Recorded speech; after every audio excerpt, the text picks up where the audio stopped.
It's funny how many followers people get. Like Benjamin Feingold has 4.6 thousand. Josh Friedel has 29. A lot of factors go into it. And welcome everyone to the Mechanics Institute. On this Tuesday night, it's the final two rounds of our Tuesday night marathon, and we are watching round five, which has started. I'm Abel Talamantes, chess director at the Mechanics Institute, and with me is three-time U.S. champion Grandmaster Nick DeFermian and FIDE Master Paul Whitehead. And we are here to call all the games. And on board one is Grandmaster Jim Tarjan playing Grandmaster Alexander Lenderman. Welcome, guys. And how does everything look? Everything, I'm hoping for a rough and tumble game here. Does it indicate anything that Tarjan has played H5 here? Impressive to me. Yeah, this is Alpha Zero style. This is Alpha Zero style. This shows Tarjan is completely computer savvy, I suppose. Well, what do you think, Paul, that he's used more time, though? You start with 35 minutes, he's down to 28, and Alex Lenderman is like 32 and a half. Yeah, well, there's no excuse for that. Lenderman's a theoretician, right? I mean, that's why he's the second for the U.S. Olympiad team, and it's going to be very hard to get him into something that he doesn't know well, I think.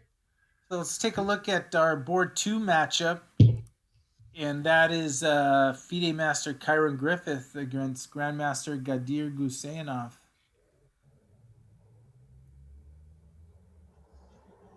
So, Abel, I have a question. If Kyron ends up queen down against Gadir, do you think he will resign? I think he will resign. I do think he will resign. Even after getting the swindle of the year, huh? Well, he wasn't playing Gadir.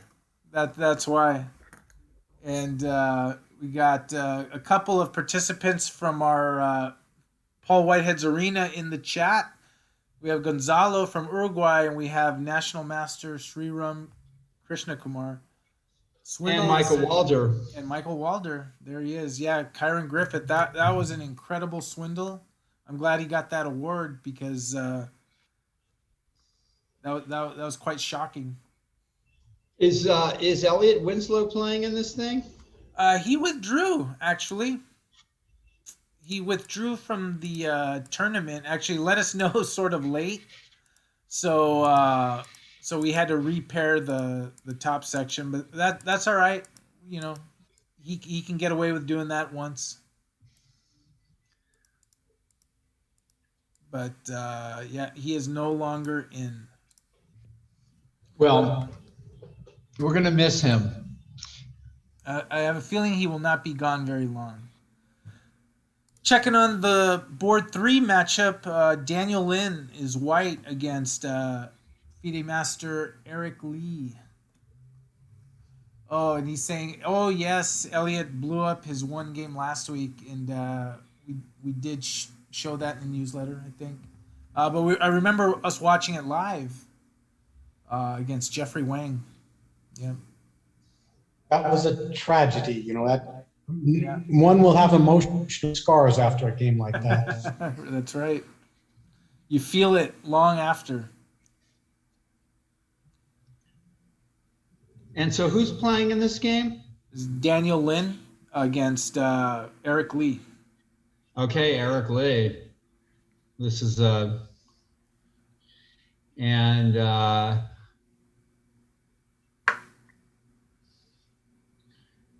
so is this some kind of, what is this, Queen's Gambit with white playing c5 or something, or a Caro-Kann Panov Botvinnik? It's telling me Indian game. Indian game. Okay, looks sort of like a panel botany. Oli in the chat likes white and black in this game. No, I think Michael Walter Oh, likes Walter black. likes black. I thought Oli Only likes white. likes white. He likes black. I thought he was like. Well, I mean, that's what makes chess an interesting game, is that people have different opinions about positions. Look at this game. It's further down in the boards, but this is Nicholas Wang against Max Howe, Nicholas Rage. Nicholas Wang is. I'm waiting for this kid to start crushing the grandmasters and stuff. He's got a hyper aggressive style. His openings are just like. Yeah, he's got his pawn on h6 already. Yeah, this looks like White's got his attack already started and Black's lagging a bit. Yeah, a lot of development. So what do you play here for White? You try to play. How do you get in? It's not easy. You could try bishop to h3. I mean, even when you're attacking, sometimes you look towards the positional aspect. So concentrate on those white squares and tactics may follow through. If Black trades the bishops, get a great knight on d5 to help the attack. Knight to g3, maybe you just go bishop e6, for some action. And then play rook g1. If he doesn't take your rook, yes. Only saying bishop h3 and pray. Let's go back to board one, because there's been a lot of moves played in this game between Tarjan and Lenderman. Looks like Black castled queenside. Very unusual for the Grunfeld, huh? Yep. Well, it makes a lot of sense after that h4, h5. Tarjan could be in trouble here with this pressure in the center and the uncastled king. It's like, what does the white king do? Does it also go queenside castle, or now that you've pushed to h5, do you really want to castle kingside? I think that's the safer side. But it's not going to happen now because he just played rook c1. Yeah, no, I meant the king side is the safer side. Oh, yeah. A lot of tension in the center here. Yeah, it looked very active for Black there, but let's see what old Tarzan can do. It's interesting how that queen really can't go anywhere. Just kind of stuck there. Yeah, I mean, both the queens are facing enemy rooks. Right. So, there's a lot of things that cannot be done here, I think. Look at this, and the rook goes in the center. So White's probably going to take on g6 and castle on the king side or something. What a position. Very tense. Yeah, this is tough. Well, the pace at which Lenderman plays make you think that he knows the theory, that he's kind of very comfortable in this position. Do you think White's going to have to play g5 at some point? If he does, I guess it'll be a concession. I think he would rather lose a pawn and let things open up than play pawn to d5. Okay.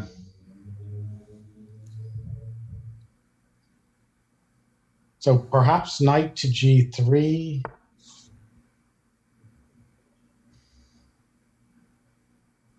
What a risky position, huh? King f1. And now when that's played in an over the on an online game, we sometimes think that White neglected to castle and instead messed it up. But here it looks like probably the move that was played, because castle is, you know what I'm saying, Nick? Yeah. Oh yeah, it's certainly. And both did the same. Now both got their kings out of the way. Right. White's rook is useful on the H file. Still, black has a very cohesive position. All the pieces in the center, pointing towards the center. Now that even though Lenderman castled queenside, that king on b8 looks pretty safe. Yep. And let's check in on board 2, where Kyron and Gadir are locked in battle here.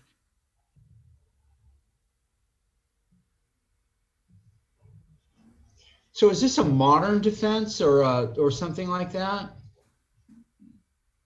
What was the opening here? King's Indian 4-pawn attack. Oh, okay. Okay. So bishop to a6 is the problem Kyron's dealing with. Yeah.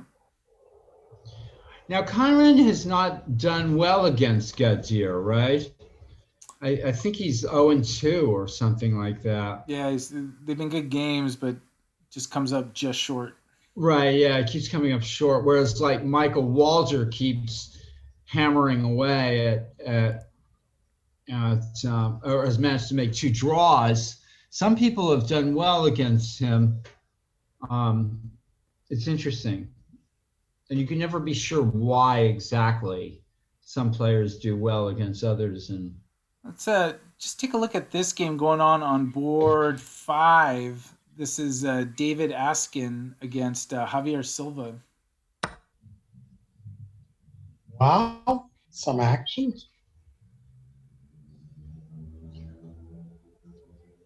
That knight on e6 is really hopping around, causing a lot of trouble. Yeah. maybe king f7. Yeah, king f7.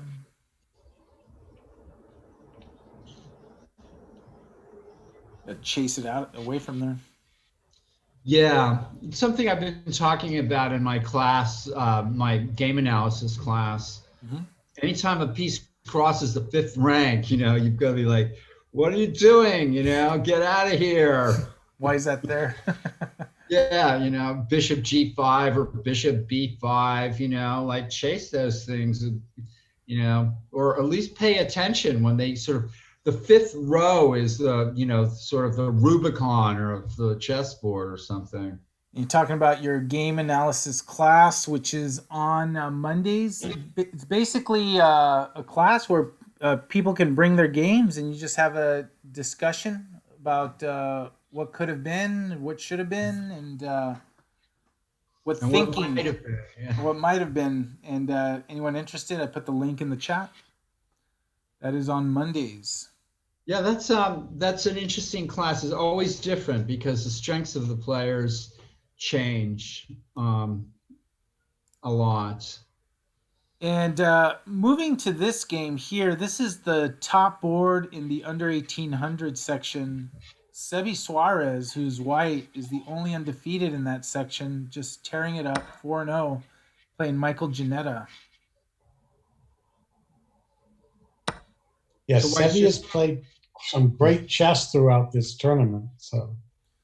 And he's rising, just getting stronger and stronger. I feel bad for him because if he had been playing over the board, I feel like his rating would have shot up to 1800 already, just because he has been growing strongly even just stronger and stronger in the past year, but now has been playing online rated. So he's a student of women's grandmaster Carla Heredia, and he's getting stronger and stronger and takes a lot of our classes and plays a lot of our tournaments. So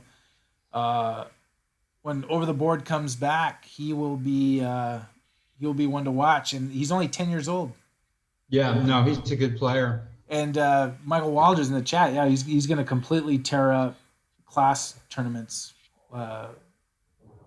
He's gonna tear up the D, the C, probably the B now. But it'll be fun to watch him. And another game in that section, Daniel Perloff. Yeah, I guess in some ways, because the ratings haven't changed in a year, it's giving the players a certain freedom as well that they might not have felt. In terms of their play? Yeah, maybe. I mean, possibly. Well, it depends how you look at it, right? That there's no rating points at stake, so they can sort of stretch out, and I don't know. And I guess, will that creativity stay? Right? That's the question.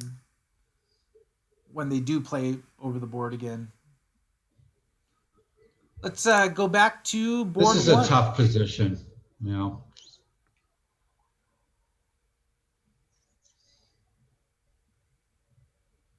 Oh, wow. The king went to G1. And then black took on H5. So he went king F1 and then king G1. Well, I think white is trying to find a useful move in some respects, I think. And so, black seems to have a little bit more choices as to how to play here.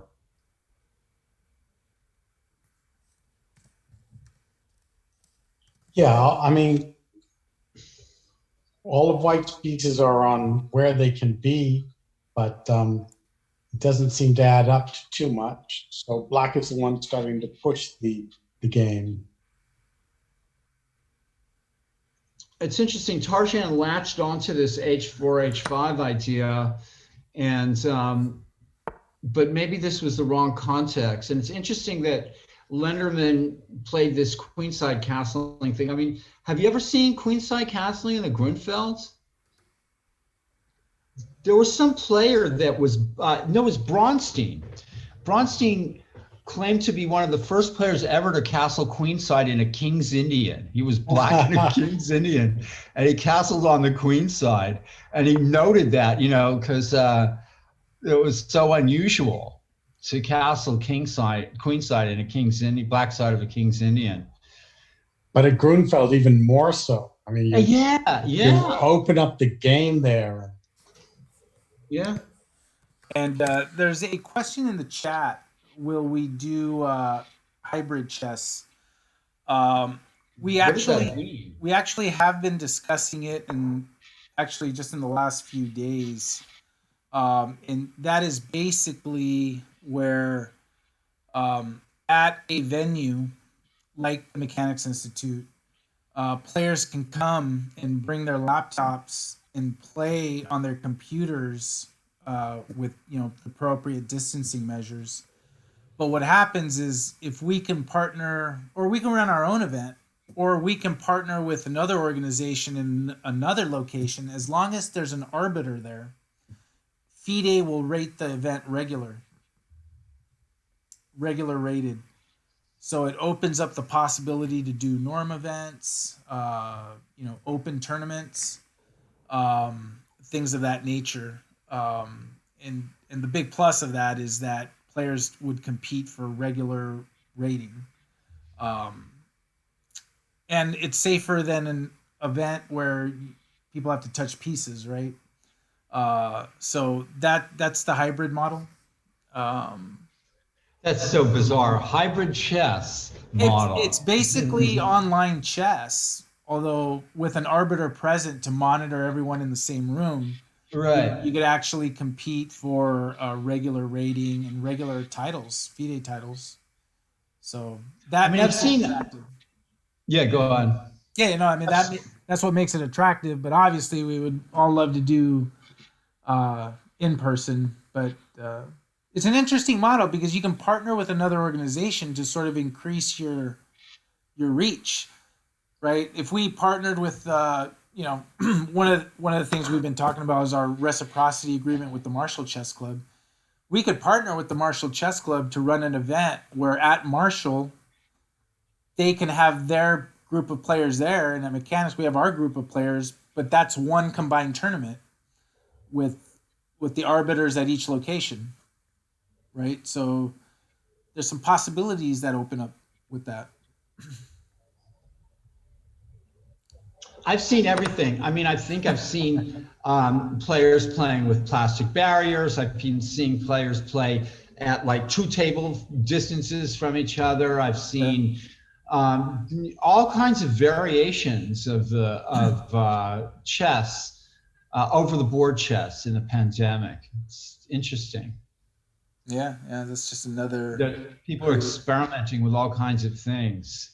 So what do we think about this here? Maybe White's going to lose a pawn, but intact pawn structure. It's nicer to have black, of course.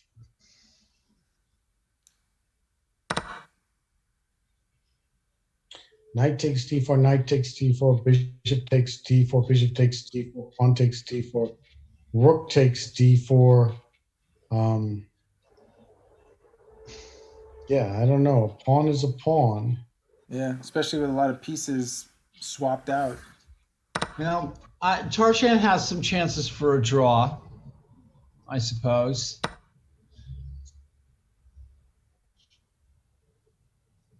Now, is there anything to the White's rooks? Because now the h3 rook can get active.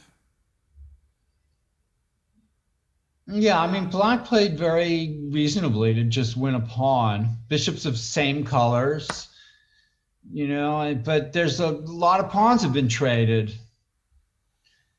And but white still has some immediate issues, and black has the initiative as well. So that's white has to sort of do some counting here. Queen f3, I suppose, and then it'll be a long game. It'll be, but it's just Lenderman knew the opening better.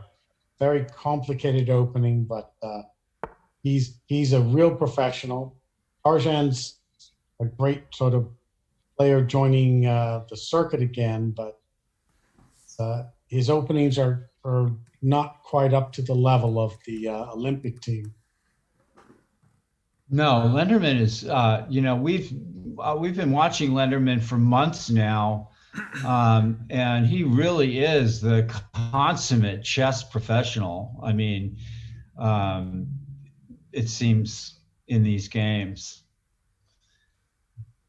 Very practical player, and his openings are just, nobody gets anything out of the opening against him that I've seen. Gusenev has problems in the opening. Tarzan does. All these other players, but Lenderman is just, as tight as a barrel. And openings. Bishop f7 is kind of risky, but maybe it's, really, Bishop f7? I guess we have to look at it. If Rook f8, Bishop e6, maybe? That would have been crazy. I think Tarzan didn't think about it too long. Let's take a look at board 2. Just no, Rook f8, Bishop e6. That was a funny little sequence. Who knows? The players these grandmasters are very practical in this rapid chess business. I've noticed. They'll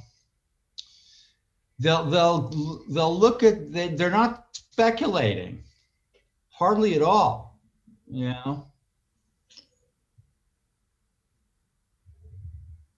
Kyron's doing good here, it looks like. Contained black well, and he's got a little thing going on the queen side. I think Kyron's mad having lost a couple of games to Gadzir, and he's really, you know what I mean? Ready to take it to him now. Whoa. Yeah. Wow, look at this game. This is board 4. Jeffrey Wang against Arthur Liu. Kyron's even ahead on time.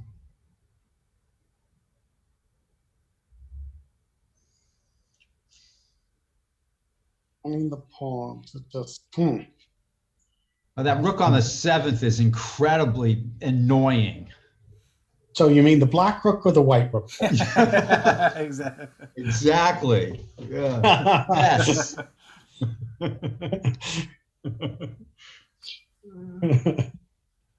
You're all the black rook or the white rook? He's all exactly.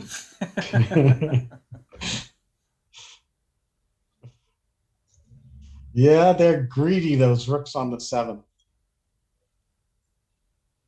Trying to gobble up the little pigs there. Wow, look at this position from the game we were watching earlier.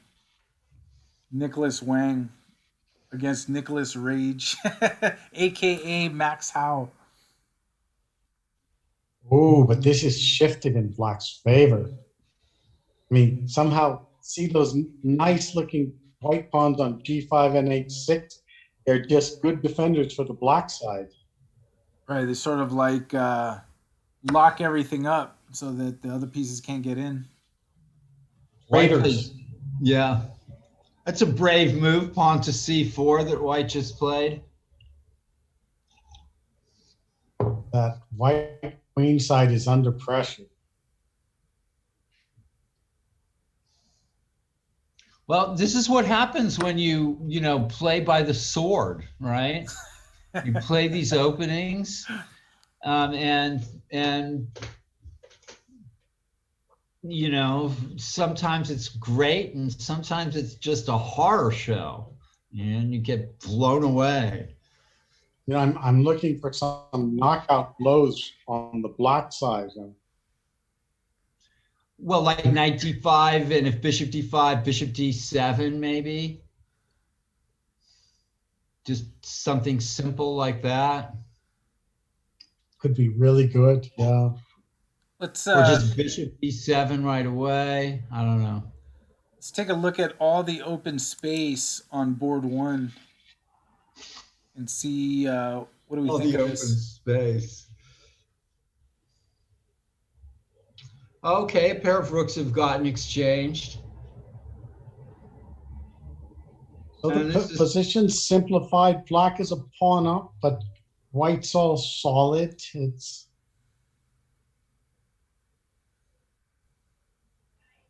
Yeah, I mean, Tarzan is on the, is under pressure, but this is going to be a 100-move game, the way it's going. Yes. Yeah, there's still a lot of road. And I'd say, it's one of those, how do you split the difference here? It's like it's as much of a win for black as it is a draw for white. Is there a way to sort of explain that better or paraphrase that in a different way? Thought you expressed that very well. Made sense to me.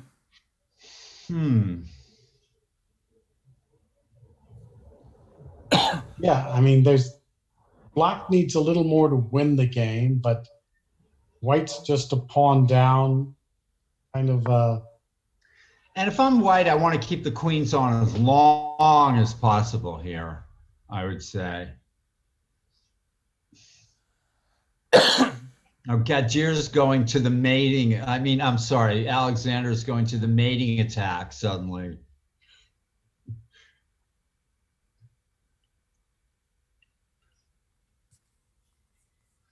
Trying to force white to play queen c8 and queen c5. But can white just play g3? Is there going to be some problems then after rook h5 and bishop e4 or something?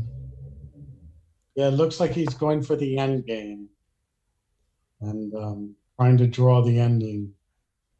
He wants to get the It's a little dangerous for white to play g3 and allow rook h5, I think, or something like that. The middle game, yes, the black would have had, attacking chances. That's funny because I was thinking white should have tried to keep the queens on, but now I can see that wasn't really feasible.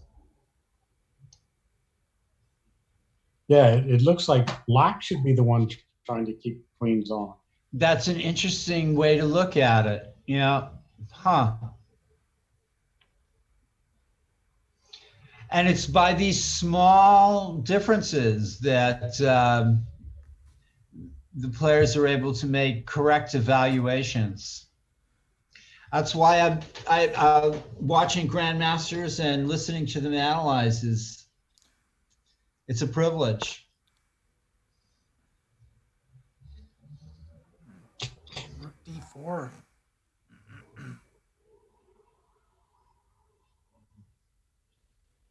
Centralizing. Now probably Tarzan has to trade into the end game. But So bishop f7 loses to rook d1 check.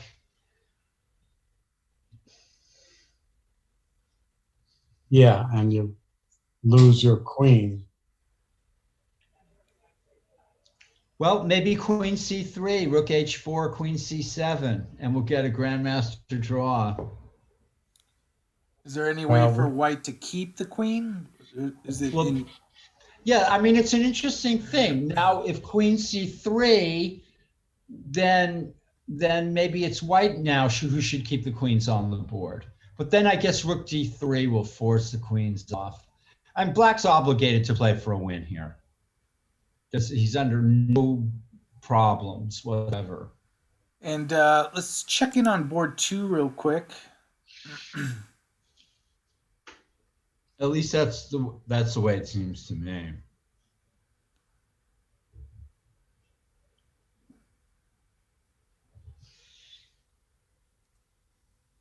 Trench warfare. Like a dogfight. Yeah. And white's pieces are all on very active squares. You know, after watching Gadir's games for a while now, the first thing I would do is take both of his knights away from him. You know, the guy loves to move his knight. He's really good with his knights. And I would just exchange that knight, as fast as possible. I think that would be the way to play against Gadir.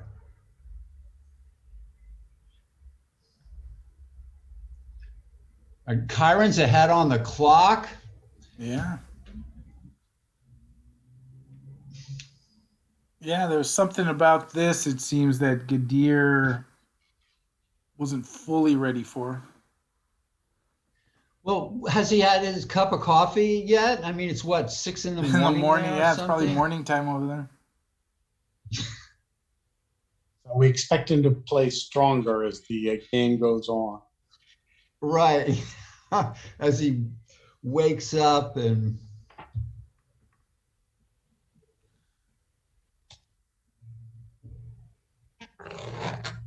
Wow, look at this. Let's go back to that game we were looking at with Nicholas Wang and Max Howe.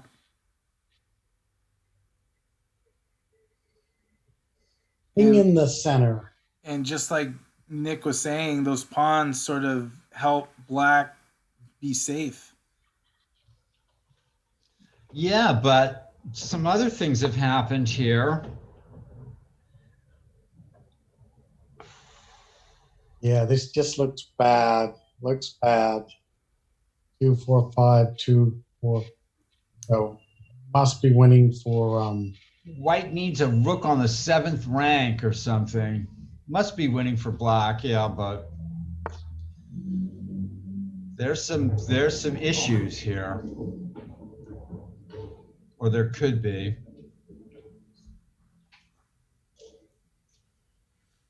yeah, it's Didn't rook c1 make more sense to you? it did even if it would end up losing the g5 pawn, but it would be nice for yes, it would be nice for white to trade a pair of rooks.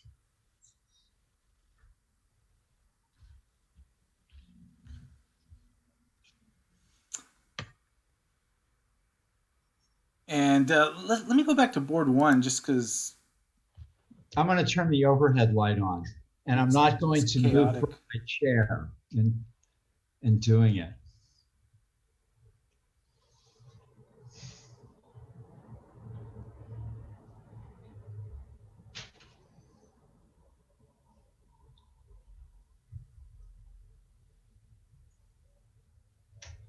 This is starting to look very strange to me.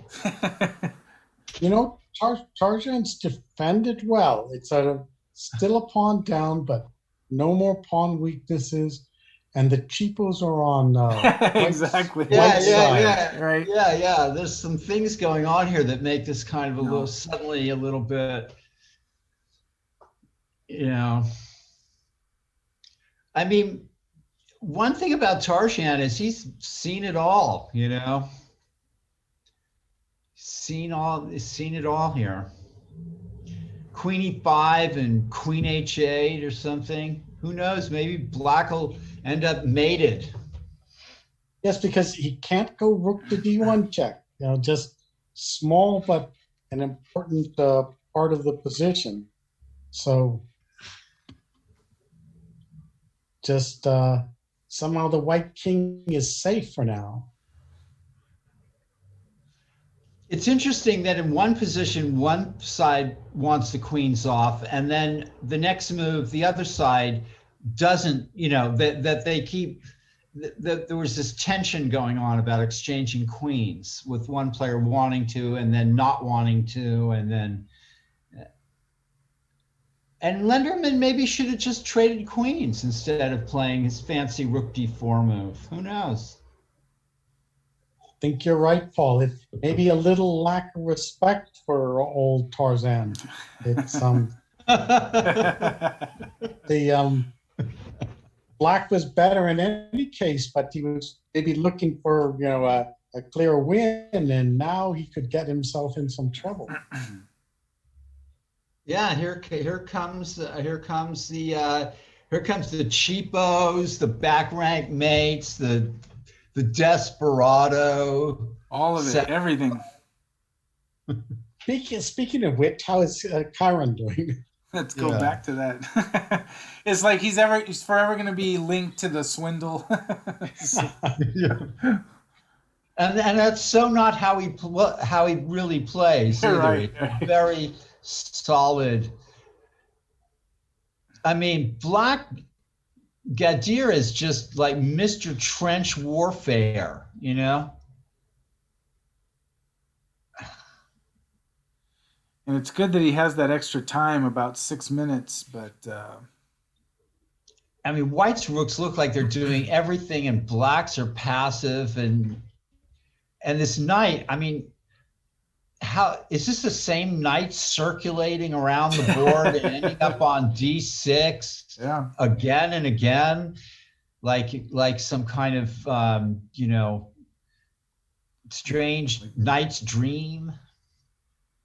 But still, looks good for White. But see what Gadir's doing. He's hanging tough. He's just got things defended, and he's saying, "Well, okay, how are you going to break through?" So. Yeah, he's a counter-punching kind of grandmaster, And does this hang the e4 pawn? Knight c4. What's up, Kyron? At least f6 doesn't hang in return. That's wow. Queen c2 maybe, or something like that. White's looking for some kind of tactical rook e1, maybe? Knight takes e4, rook e1? I don't know. Or maybe knight takes e4, d6? No, then knight c3. He just took, it had to be an unexpected move. And but see how Gadir defends. He doesn't think too long. He just does the move. He says, "Okay, show me." This This has Wow, it's- something of a speculative about it. Queen c2, maybe. Yeah, queen c2. trying to get Gadzir to play f5 and then hoping to land a shot or something like that. But Black's what got was a the lot of idea? moves. I mean, that's a very committal move, giving away your central e pawns. Well, rook e6 now. Oh, there it is. Who's seen further here? Queen b5, and if knight e5, queen d5.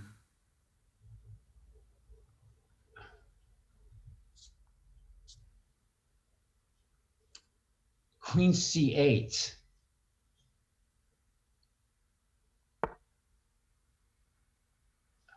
Okay. So there's a pin on the c file now. Rook c6. Ah, that's a clever move. Maybe he'll just go back queen to e8. And we'll get a draw.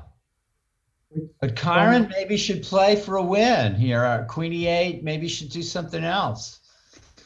Would you know? Is there a way to keep pressure? Yeah, that's the question. If White can just go knight takes e5, he's going to be better. But Gadzir doesn't repeat, but he doesn't allow a draw. My God. Bravery. He wants to take on b4, and he's defending e5, and we're gonna have to. Kyron's gonna have to prove that this was a good continuation.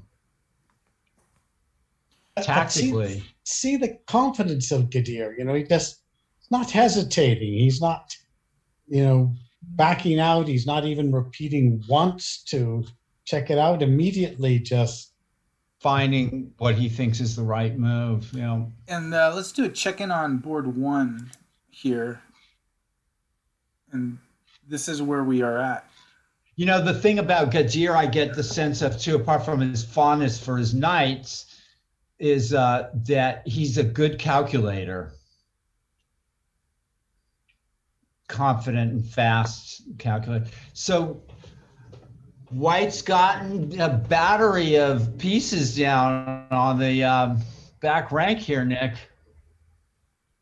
Why this move rook to c4? It's kind of a hesitant move. Repetition, queen b6, rook c8. Okay, but now you're not. There's no White rook to a8 check, so that black king is. Yeah, I agree. It's kind of strange. I mean, he could have tried like rook a8 check and queen b8. Did black have anything after that? Well, it's always a maybe when you're so decentralized. Yeah.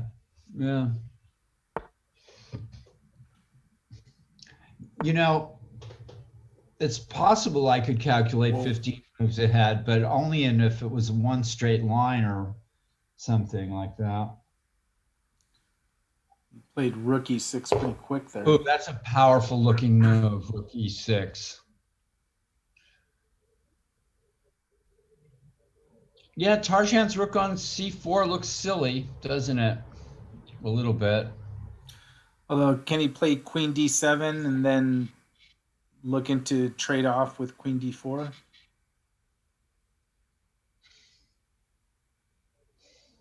I'm finding it difficult to predict the player's moves for some reason in this game. Or even the ideas are sort of, both players. Well, black is not able to sort of get his pieces in the right position. And I think Abel may be right that we may see an end game soon. That the white queen has to stay active enough and be traded off for the black queen. And thank you, Ninja Force. Everyone watching, if you have not already done so, just click that purple follow button and follow the Mechanics Institute. Subscribe. Subscribe to our channel and support us in what we do. And Jim Tarjan has gone Queen C8. And black.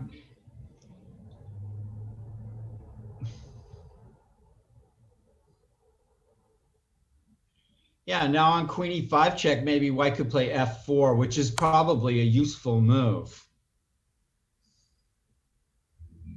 Or looks like it could be a useful move. Well, you maybe don't Nice. want to go King G1, Queen E1 check.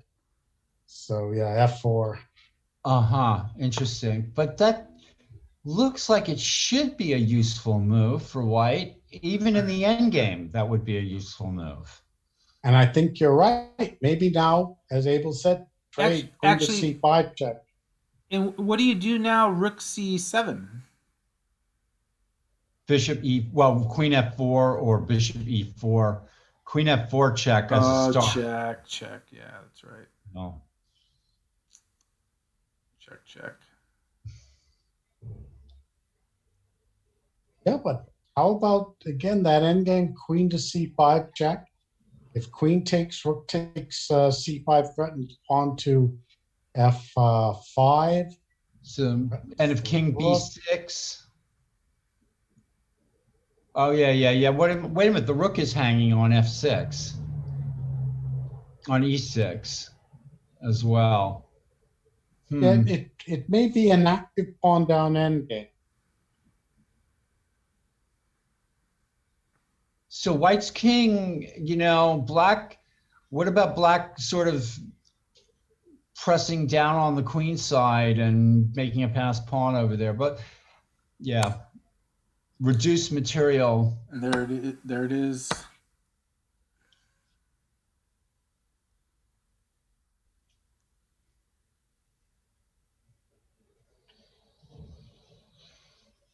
Rook F6 here, Nick, or King B6 first? Yeah, Rook F6, maybe King to G3 holds the ground. And still that black pawn's on F7. Black is trying to win, but white's got a pretty good position. Wow. And on board 3, we have a upset. Daniel Lynn mated Eric Lee on the board here. Wow. Look My at that. God. Rook F4 right there. And let's see how this happened. Wow. Here. We're in this position. It can happen. And here Eric was up a pawn. Oh, we're getting some kind of. Look at that. Oh. Yeah. Oh. He just overlooked this. Yeah. Look at that. A forced mate. Incredible. What a mate. Oh. Tough one for Eric there. Forced mate, yeah. Let's check on board 2. Amazing. It looks like has Gadir turned the tables. Although it's white's move right here. Oh, so black's taken the pawn at B4 with his rook, and white has done not much except for offer the. Oh, so okay, bishop E5, rook C4. Oh yeah, huh? Yeah, bishop E5, rook C4, and you'd have to play the middle game. Take on C4, queen takes E5. Pawn to D6 check. King maybe to G7. Oh, that knight on E4 is a great piece, though. That's the Gadir knight. I want to start calling it the Gadir knight. Seriously, Michael Walter, take away Gadir's knights the next time you play him. Try that approach. You know, instead of the opening theory, just take away the guy's knights. Oh, this is looking tough for Kyron. You know, it's like, And just checking in real quick, top board in the under 1800, Sebi Suarez and Michael Janetta. Wow, this is a tough little game here. Threatening rook takes f3. yes. I mean, active pieces for white. Black's got a couple threats. Does white have some good punch in this position? It's You know, like knight e5 or rook g5 check or something. it looks nice for white, but black's pieces are working. That knight on b3 is doing a good job. Tough position. Tough little game here. Let's go back to board one. Knight g5, huh? Board one. I like the sound of that. The few times I played a board one, I was always happy. You know, there I am on board you're the one. star. Yeah. Hey.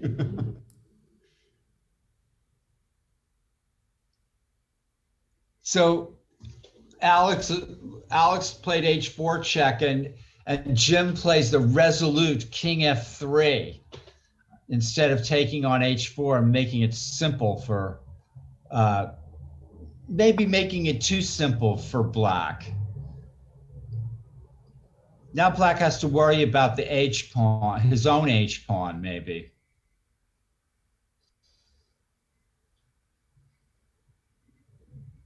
What happens here? Rook c7? C7. Yeah, then bishop e6. But then you just Maybe take... black, I think maybe black wants a rook ending but then you just take on e6. And then want the rook end up on h7? Yeah, that looks like it should be a draw somehow. Yeah, but complicated. Black is playing for the win, clearly. Wow, let's do a check-in on board two real quick. Because Kyron played knight a5. And then now this is on the board.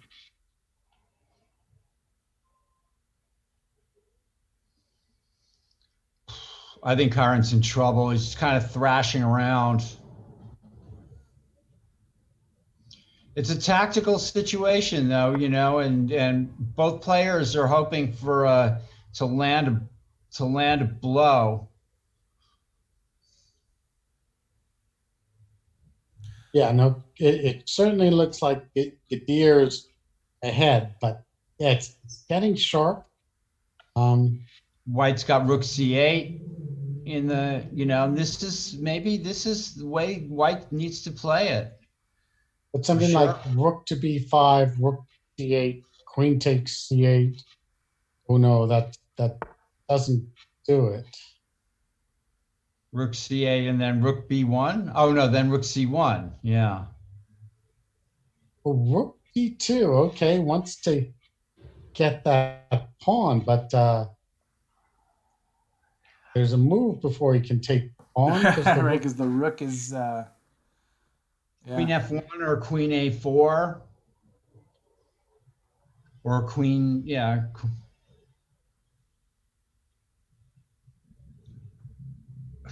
The other black rook can come down to the 7th, maybe, but then white can play rook c8. White would love to play rook c8 if it's good. This is a tough game. Whoa, look at this move. Look at this move. That's a real Kyron move. But what do you call this? This is like... Just trading. It's called trading. Oh, he takes on b7. Yeah, so he sacrificed material. Is he counting on the activity of his bishop in his rooks? He's down his material. bishop and the d pawn. So he's he's basically a piece down, but yeah, I don't know. I kind of like it. It's cheap. It gives you bishop takes e5 here. I don't believe this. Yeah, I think Nicholas Wang and Mike Walder are not as optimistic as Nick is trying to be. Okay, Mike agrees with Paul busted, I think, but maybe White really didn't have anything. Maybe this was his best chance. I don't know. Right. I think practically, I think this was his best chance. It's but Gadir is tough. It's look at that nice aggressive move. Just he gets rid of the d5 pawn in one stroke. And yeah, in one stroke. That's powerful move. I'm gonna check on board one real quick because this is where we're at. I think the thing about okay. Oh wow! Well, Tarzan should have an easy draw here. If he wants to draw, he might want to win. Yeah. Does White he's have got to pass G pawn the winning chance here? Sure, White's the only one with a winning chance here, unless he blunders the A pawn somehow. Tarzan of the TNM, right? Could we back up a little and see how this happens? This is fantastic. And fantastic. Paul, John Hartman of US Chess is in the chat, says he loves the way you say Tarzan. Actually, it was Nick who taught me how to say it that way. Because he's been saying it. And here we go. And what happened was what we thought. We're here. Rook C7. Bishop E6, take, and then Rook H7. First of all, I really like King F3. I think that's a really good move. And this Rook ending after E5, look at how the white Rook has just gone all the way around the board. Lenderman has offered a draw right now. And it's agreed. Yeah. Okay. Rook E1 was a good move to put the Rook behind the pawns. Nice game. Nice game. Yeah, very nice game. Tarzan held Lenderman to a relatively painless draw, I thought. Nice. And that is going to be it for Kyron Griffith. Oh, that knight fork. Tarzan of the TNM. Yep. Nice game by Gadir coming back from what looked I think we've got Gadir squarely pegged now. Take away the knight. He loves his knights. He's a fast and confident calculator, and enjoys trench warfare, and has a. Wow. He's going to be a tough guy for anybody. Kyron and Gadir are talking in the game chat, and Gadir is asking him, "Did you follow my game versus Dubov?" And Kyron goes, "No, I saw you played this in a blitz game once." So they were prepared. Yeah, it's called preparation. But I think Kyron just got the advantage. He had a fine position, and then when we looked and he did knight c4, starting the action, throwing away his center pawn, but he should have stopped and paused. And the undefeated Sebi Suarez is playing white against Michael Janetta.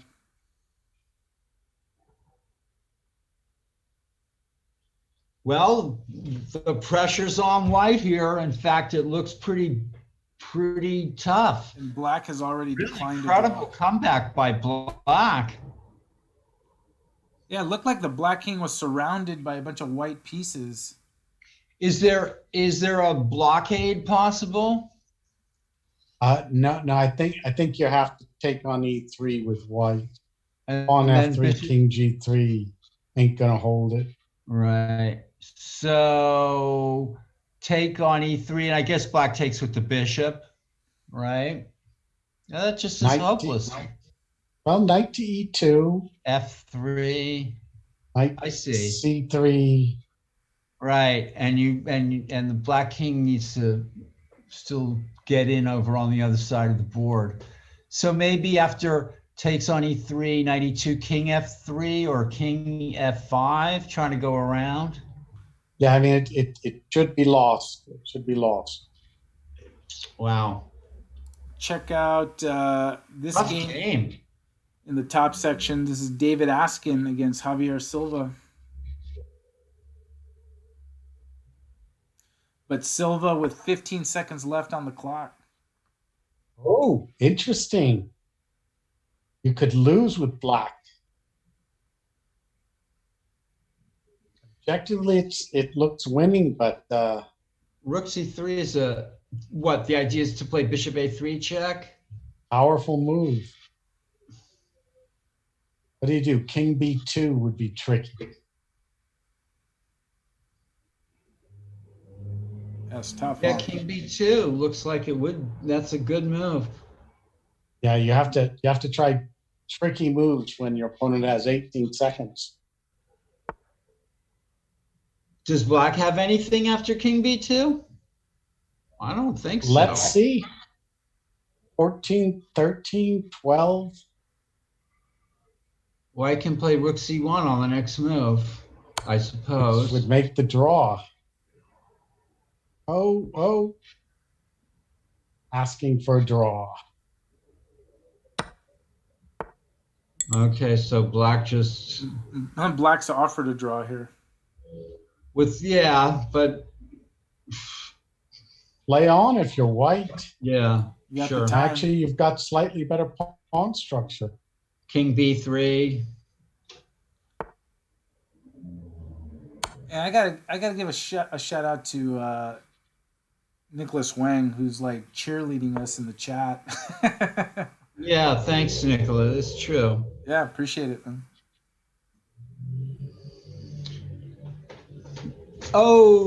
Okay, so black just pitched the e4 pawn, but then can he take the h2 pawn after rook e4, king f5? What's going on here?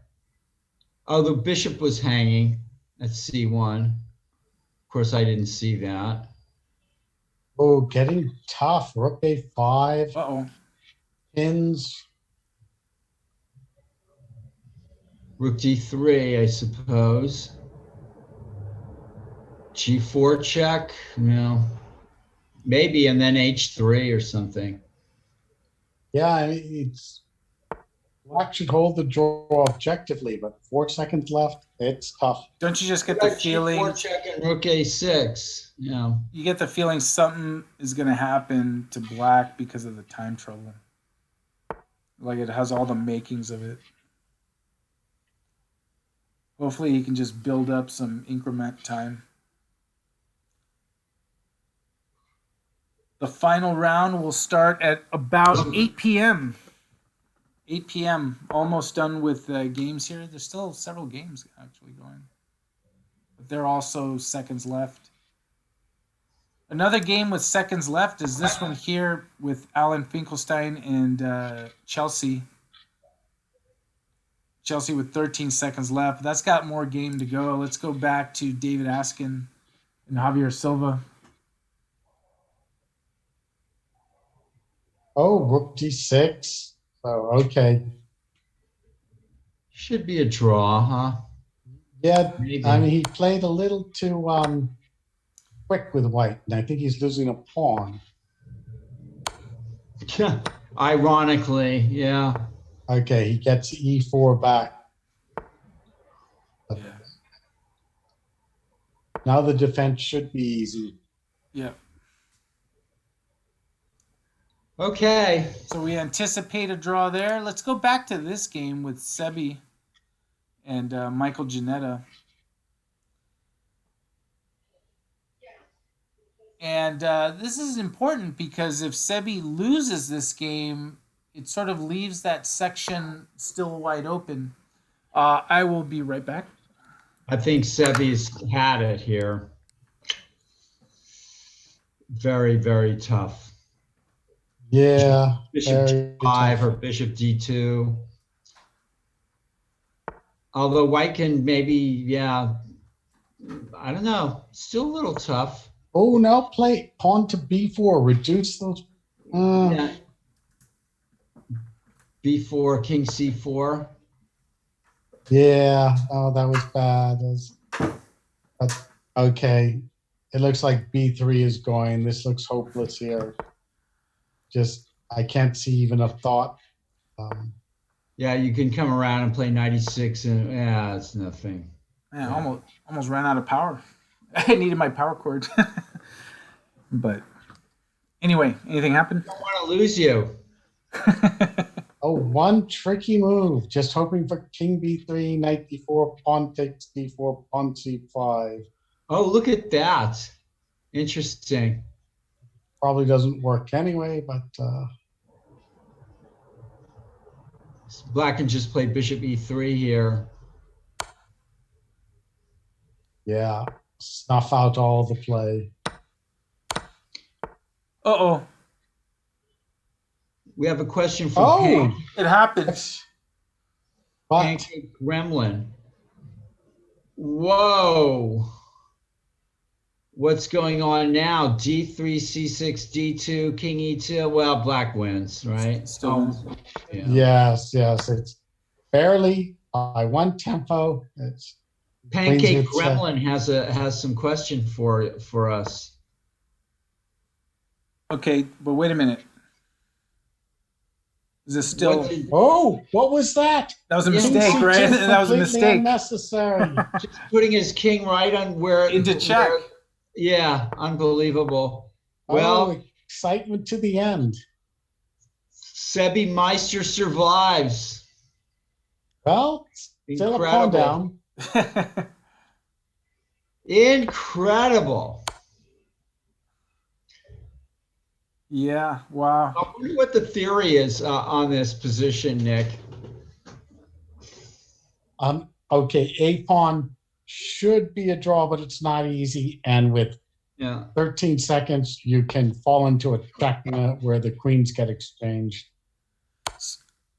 So, Pancake Gremlin, we are still not able to hold live over the board tournaments because, especially us at the Mechanics Institute, we're following all the state guidelines, as Judith's saying in the chat.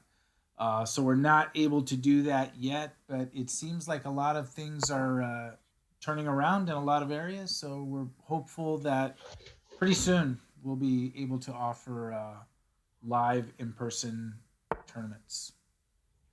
Abel wrote to Governor Newsom, who said he'll try to give us live tournaments as soon as possible.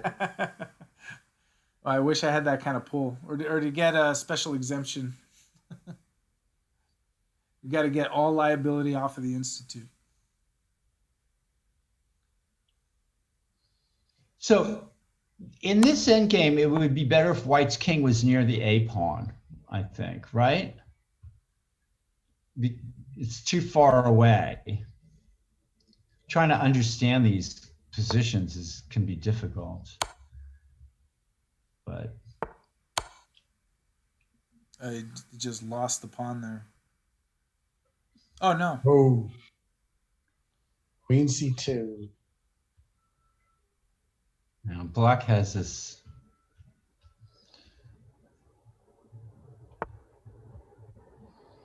Oh, that was weird. There's some ways that Oh, he just gave it up. He just gave it up. oh no. What an incredible escape by the Sebi Meister. Sebi Meister, Uh, 9 lives. yeah, 9 lives by the Sebster. And I believe that's all the games for the round. And if that is true, Judith's inputting everything, and we'll have the updated standings, and we'll have the pairings for round 6, the final round.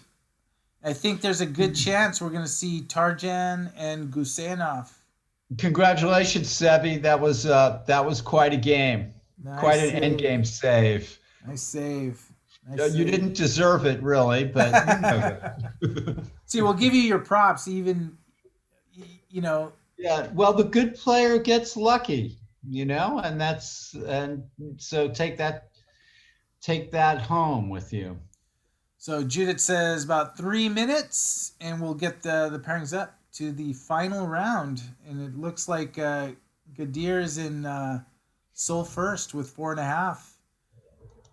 Tarjan's got 4, as does Daniel Lynn, because I know he won. I think Jeffrey Wang won, so he's got 4. So let's see how the pairings shape up and the standings. So, quick question: Are the Gusenev and Lenderman walking the plank by playing Tarjan, or is Tarjan walking the plank by playing them? Well, that's a good question. We've already seen Gusenev and Lenderman play, right? So they won't be playing because they've already played. Right. The question is will it be Tarjan and Gusenov? And to me, it seems like Tarjan's got fight in him. So I think if they play, I think Tarjan's playing to win. Obviously, because he would need to win in order to take first. Right. This is the last round coming up, folks. Yep. So stay tuned. Yeah, the last round will start in about 10 minutes. Yeah. 10 minutes. And we should see the pairings up in a few minutes. Don't touch that dial. Don't touch that dial and don't go anywhere, because before you know it, round 6 will be underway. Do you need to take a trip to the kitchen? Yeah, let me just get something to drink real quick. I'll be right back, and then you guys can take out. All right. Well, Nick, now that Abel's gone, we'll take over. We'll take over the broadcast, and what shall we do? Yeah. Okay. Well, it's we've got our sources here. We have Semimeister. We have Mike Walder. We have the mechanic. Josh Hartman. That was John Hartman. Thanks everybody for tuning in. This is the coming up is the 6th round of the Tuesday Night Marathon, a tournament that was started back in 1972. And this is not round 10,060 or something. It's actually round 5. It's not that kind of marathon. It's just a tournament that was held 5 times a year. First 2 times a year back in the old days, or maybe thereabouts. Used to be 12 rounds, got shortened to 8 and 9 rounds when John Donaldson took over. And now it's I don't know how many versions of, how many TNMs do we hold a year now? Well, I mean, it's every month. So it's 12. I mean, it used to be like 7 or 8. Yeah, it used to be, 5 or so. No, it used to be like 5 or 6, and then it was 7 or 8, and now it's 12. Right. And John Hartman is in the chat. He's still lamenting. I think last week he had a win that in a few seconds turned into a draw. And he's still I was just playing over a game. Speaking of lamenting an old loss, I played over a game of mine recently where I was playing Larry Christensen, Nick, and I had a draw up until the last move, and then just played the most stupid move you could imagine. I was like, why did I do that? I can't even explain it. I can't remember myself even why I would play such a ridiculously bad move. And Judith said, and I'm hurting. I'm hurting right now, from the memory of it. It's only 30 or 40 years ago, and so the pain hasn't eased yet. No. It's like a dull ache that will never go away. It's. And the pairings are posted, and I'm trying to see if you see it in the. I'll be back. And there it is. Board one is Gadir Gusenov as white playing Jim Tarjan. Alexander Lenderman on board two is white against Arthur Liu. Kyron Griffith on three against Daniel Lynn. Javier Silva on four against Eric Lee. And so on and so forth. Those are the pairings there. And then if you look on down, Aaron Nikoski and Sebi Suarez, top boards in the under 1800. Michael Janetta, Patrick Donnelly, Marina and Nursultan, Daniel and Shiv, and on and on and on. And John Hartman gets rewarded for the Lamentations against Nicholas Wang. So Mr. Tough pairing. Mr. I'll be Hartman, back. I'll be back in a few minutes, folks. sure. So Mr. Hartman, it just got even harder for you, unfortunately. But it'll be a good game. Good game. So there it is. That is the pairings going on down. Big game on board one. You think Jim with black is gonna come out firing? Now, we hope they don't agree to a quick draw. Kind of makes sense, but that's not what we want to see. Yeah. Well, it wouldn't make sense for Jim to agree to a draw because Gadir's at 4.5 and Jim's only at 4. There's too many players at 4 that can, win and jump over. If Jim wants a tie for first, he has to win. So, Abel, you're saying you'd have black against Gadir there, and you wouldn't even think of making a draw. You'd just go for it. If I had the capability to at this point have 4 points, yeah, I would I would go for it.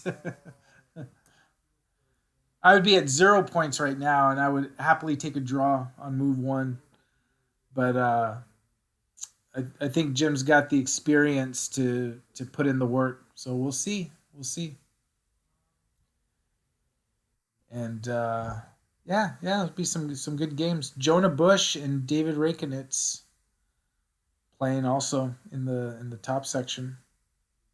Is Michael Hilliard playing tonight? I'm looking through the pairing. Good question. Let me scroll on down.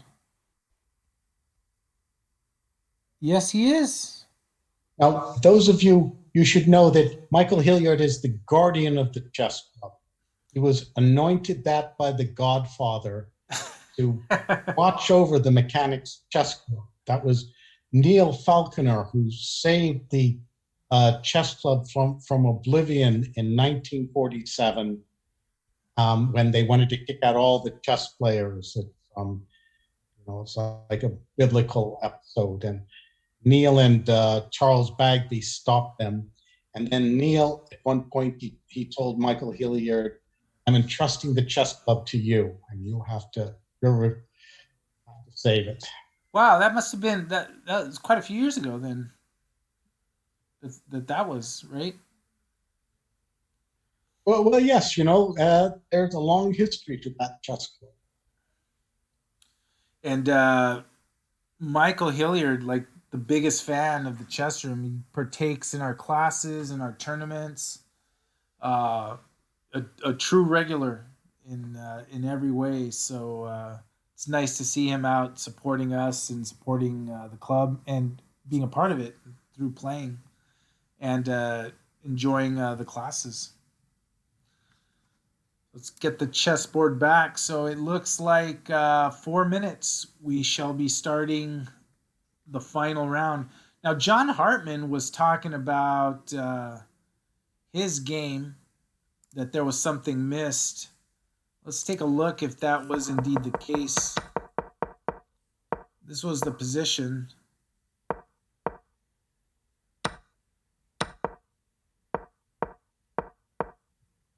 No.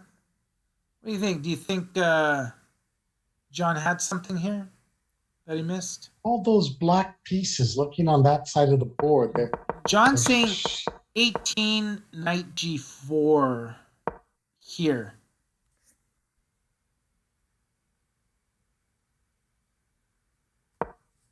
You played that. Oh, with the rook on e7, yeah. He's saying knight g4 here.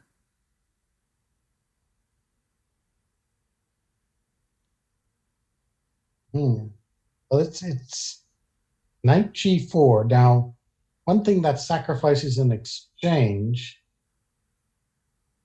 I'm a little confused. So what are you thinking here? Knight g4, can you just go bishop takes e7? Can go bishop takes h2, check, king f1, but Knight takes there. no, Okay. it's not sure that works for black. Yeah, I think you're fine. And actually, Something looks very nice for black, very active pieces. To make it actually work, it's complicated. no, Like that. definitely not knight g4. Because I'm even using the analysis that would not have been good. So I think you're good. I think you're good. And then and then the rest, yeah.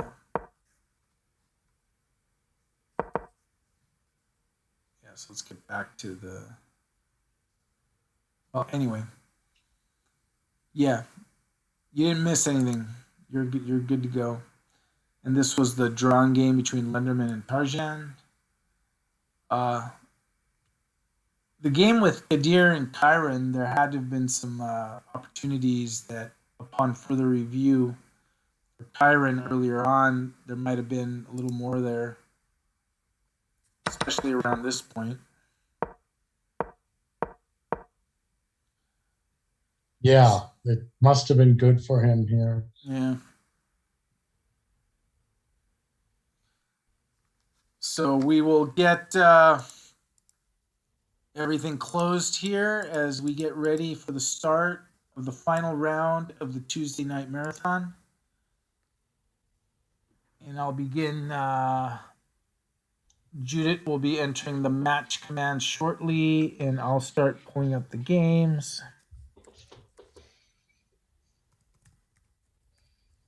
So did Kyron miss anything in that game? I don't think so. We didn't follow it deep like that. He must have had a better position, but we didn't see any clear shot. Gadir's a real trench warfare fighter.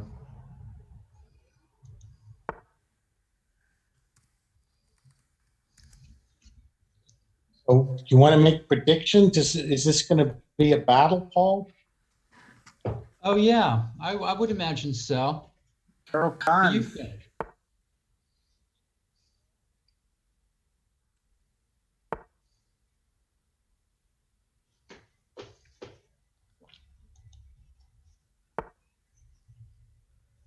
The Carol Khan is in favor, huh?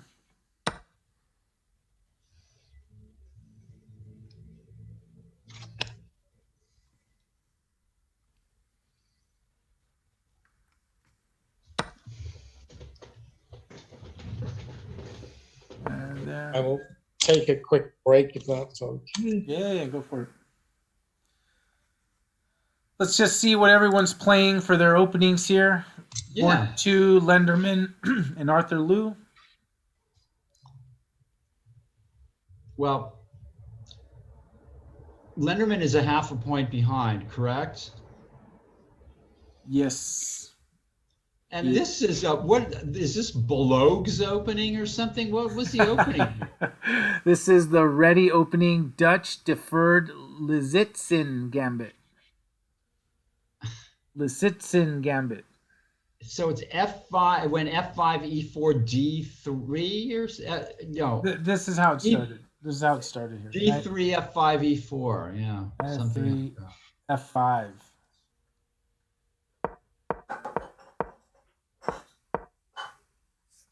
Uh-huh. Yeah, very, very strange to me, but And now this E4 gambit, D3 first, and then this gambit.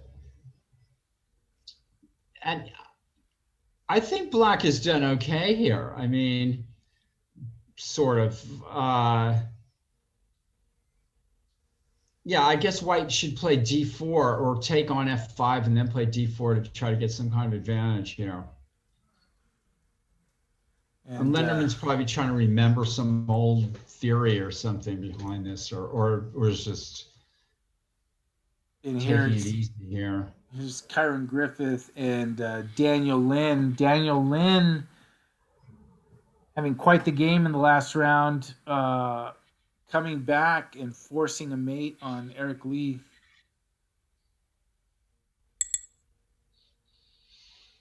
Oops.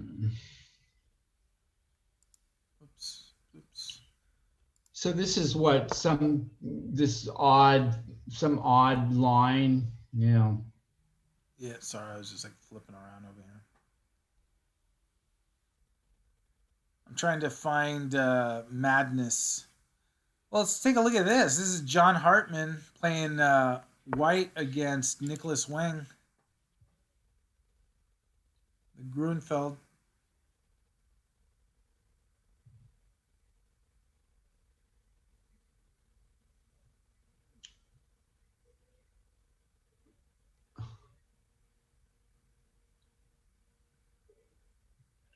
Well, I mean, unless this is theory, Black's going to have to play a6 at some point. I suppose he can maybe take on c3 first. But this is probably all book that I don't know, of course. But there's really huge gaps in my opening knowledge. It's amazing.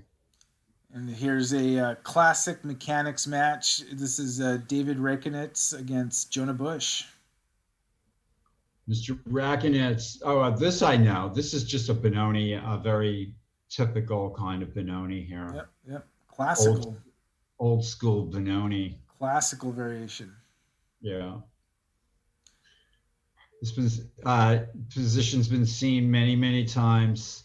Knight d7, knight c4, knight e5, knight e3. Sequences like that. Very common. Let's jump back to the top.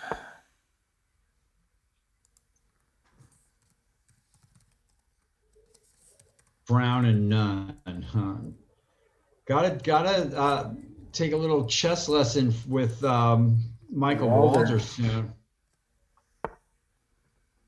Or maybe Nick DeFermian in the openings.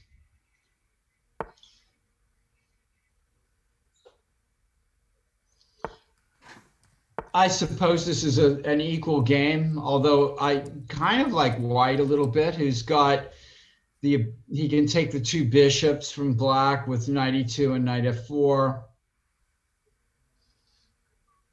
Unless Black plays h6, but then maybe g5. I don't know. This is maybe not so great for well, yeah. White's going to grab the two bishops, or at least sit on that bishop on g6. This is looking a little suspiciously like the Gusenev versus Griffith game from the last TNM. Wow, King d7. Well, we're in an end game. We're in an end game here. Look at Judith. Maybe we need an opening class. Yeah, an opening class sounds like a great idea. Yeah, it does to me too. You know, but I can't teach it, as everyone knows. Do we have someone among us that knows a thing or two about openings? I don't know. Just, the guy that wrote MCO. Yeah. I got to find that guy.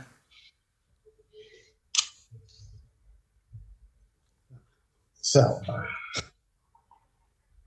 I think we found that guy. the loss is on. So doesn't this suspiciously look like the Kyron Griffith, the Gusenev Kyron Griffith game, where Kyron ground him down? I mean, Gusenev ground him down with the knight versus the bishop. Yeah, but Tarjan is not as likely to get ground down. Right. It's a little nicer for white. This is true, but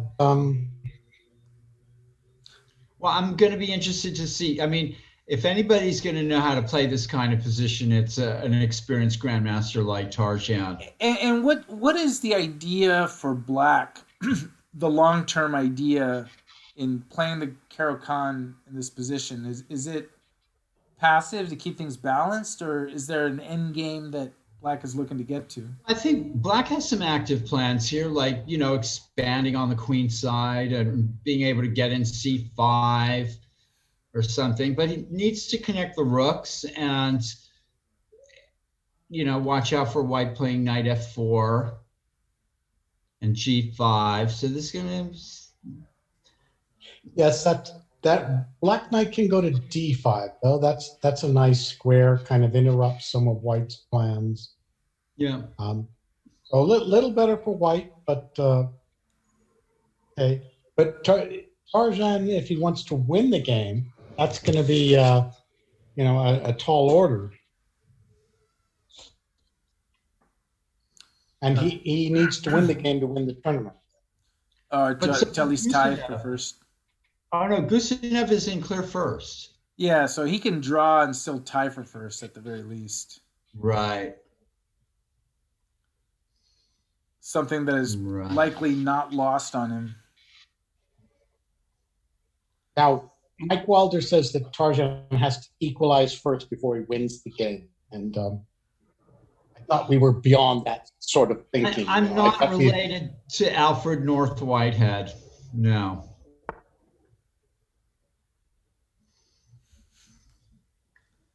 Let's check on board 2 with Lenderman and Arthur Liu.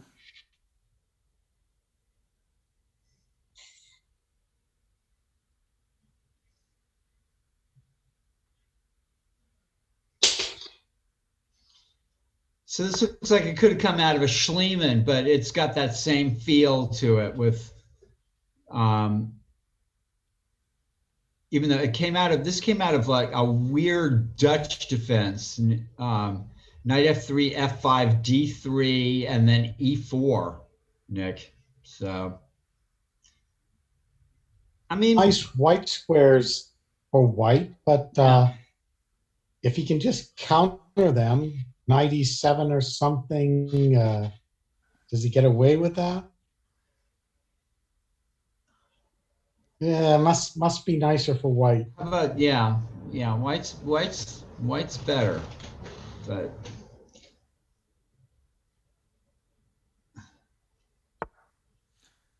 and if you are watching this tournament and have not already done so, click that purple follow button so that you follow us when we go online and bring you events just like this.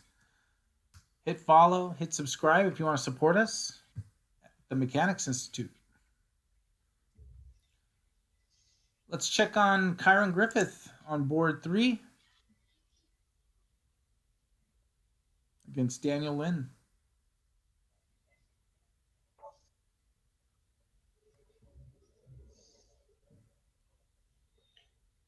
Now, was this a Philidor's defense or? It says Perk, the Czech defense. yeah, black played like d6 and c6 and e5 or something. Correct.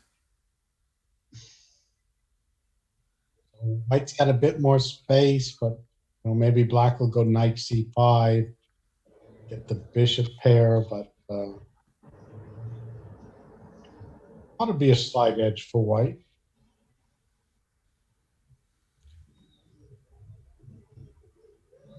And I think black's done, well, kind of okay here in the opening, but maybe bishop e3 and can white get a quick e5 in? Probably not.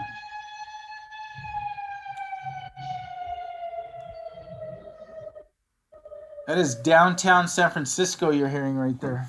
That's right. The fires yeah. Streets of San Francisco. Streets of San Francisco. Boy, I watched that show not long ago and it's so bad. Oh. You know, Alexi I mean, Root, San Francisco Sirens. Hey, Alexi.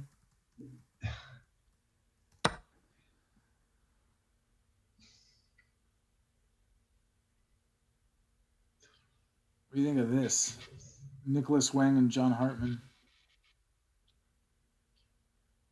Okay, some action here.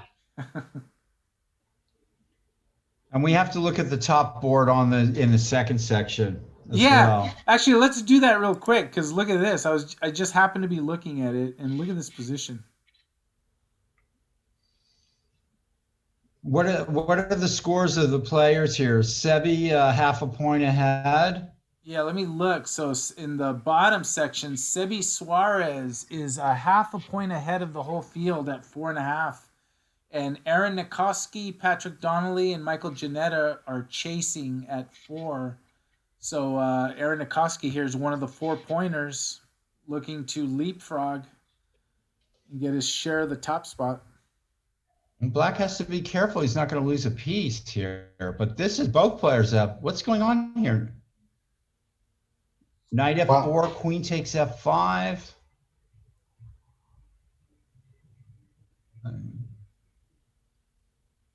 Yeah, Knight F4, Queen takes F5 leaves too many things loose for Black. But Black might have Queen E8 in that position. Knight F4, Queen F5, Queen E8. Things are holding together. Maybe. Yeah, maybe. Yeah. Yeah, it's almost like something went a little off. Although Black is a pawn down. So.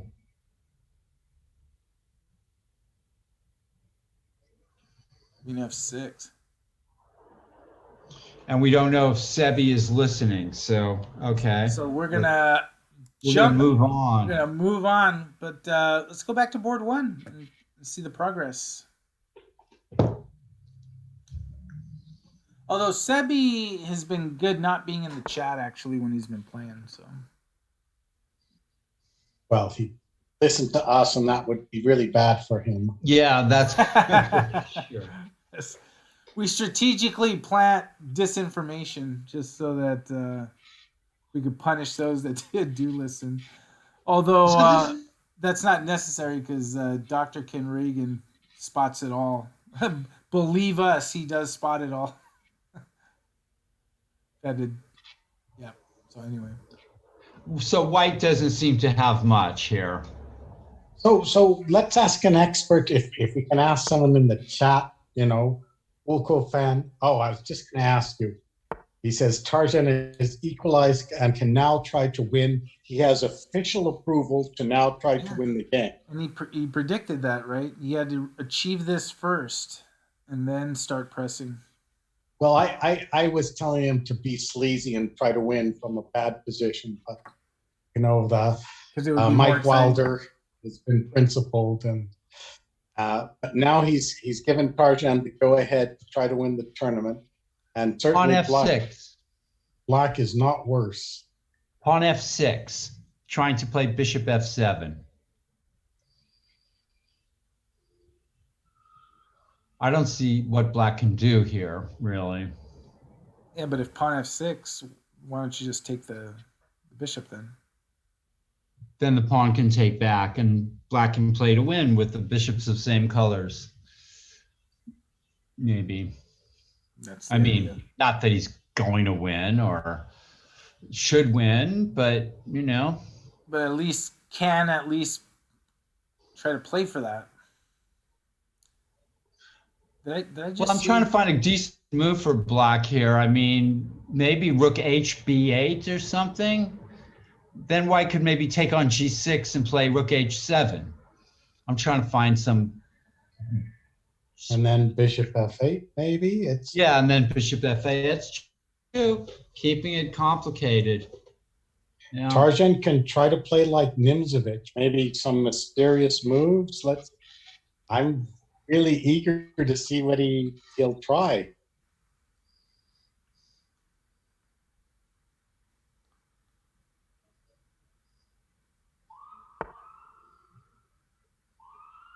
There we go.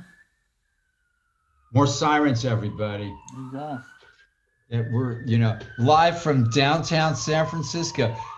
So he plays it to C8. So he really wants to play B4 and pressure the.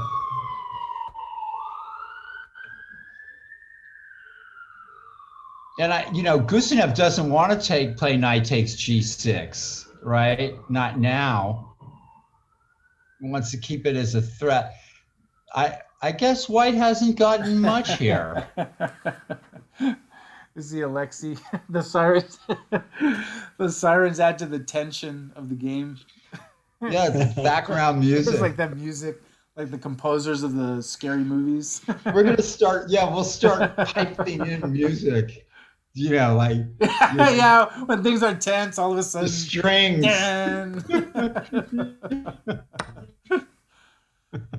Cowbell. Who's gonna play cowbell? More cowbell. Yeah, the phone's suddenly ringing. Yeah. And then we all like jump because we weren't expecting it. Oh, now it is hard to win for the black side with those double pawns where your pawn majority is.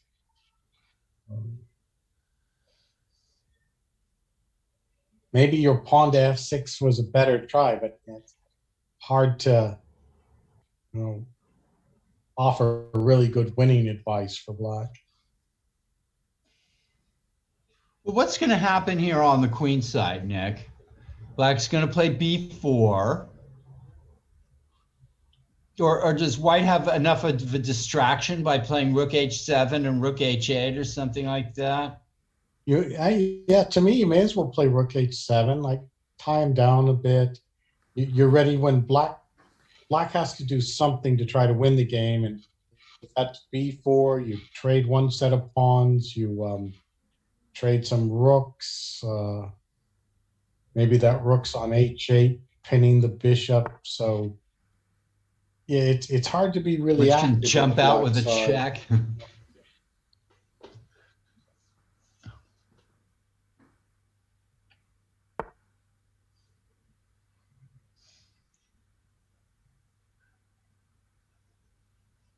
All right, rook h7's been played.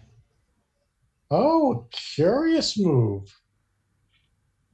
I kind of like that. That was mysterious. You move your rook to c8, but then you move it all the way back. You just kind of waited for him to commit in taking. And now maybe he wants to slowly advance. Pawn to g5, even pawn to f6, king to e8, king to f7. Try to take over some of those kingside squares. Wow, that is long game thinking right there. That is long range thinking. But this is what Tarjan does that Kyron Griffith doesn't yet know how to do. That really long-term endgame thinking. I don't know. I've seen Kyron win some long-term endgames, but they were more of a simpler. And this is just a tough call here. So what's White going to do here? The question, yes. Is it worth it to go pawn to g5? You put it on a dark square. You kind of hold up the black side. There's questions here. I like your g5 for black here. I think maybe he should have played g5. How could black have extricated himself over there on the king side? Well, there was first maybe rook h8. Yeah. There's some subtle things going on here. As this develops, yeah, go ahead. I'm just saying, black can always play rook h8, and if rook g7, king e8, and trap the rook, maybe. Just another thought.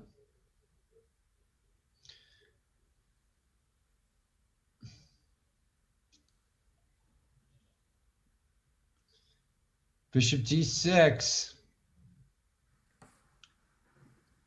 I love the patience. Yeah, that's just, somebody's trying to psych somebody out, and I'm not sure who's trying to psych who out. Who'll blink first? Yeah, there you go. I don't know why black should play a4. I think that would not be right. Rook c8 and a4, but then what?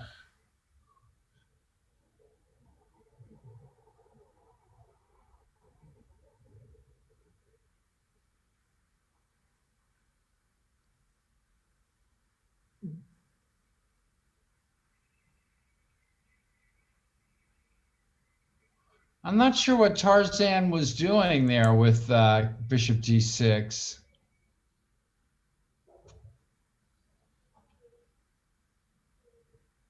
Okay, I still think he should probably play pawn to f6 and move the black king over to the king side. Not his plan, apparently. No. Something totally different in mind here, huh?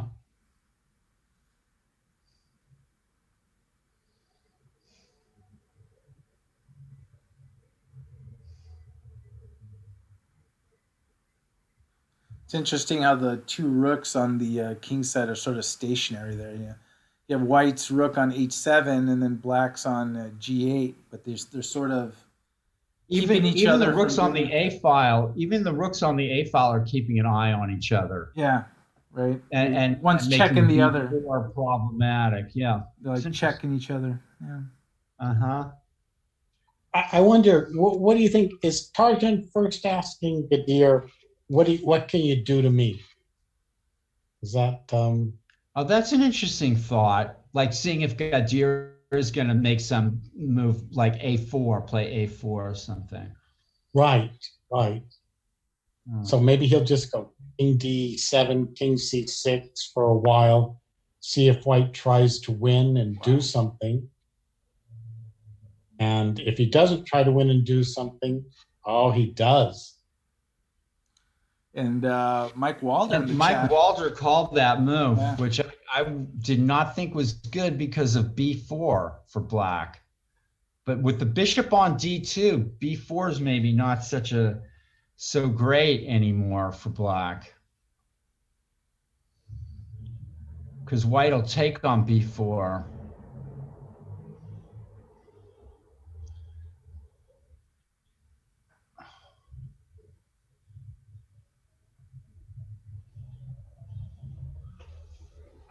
Yeah. I mean, pawn to b4, pawn takes b4, pawn takes b4, king to c2, and king to b3 would be tough. White could even play pawn to b3 there, and then his rook is completely free to move.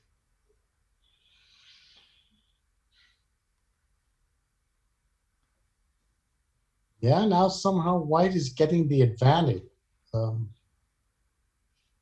So what about taking on a4 here and playing king b5? Well, king b5 blocks the b file, so you have a problem with that.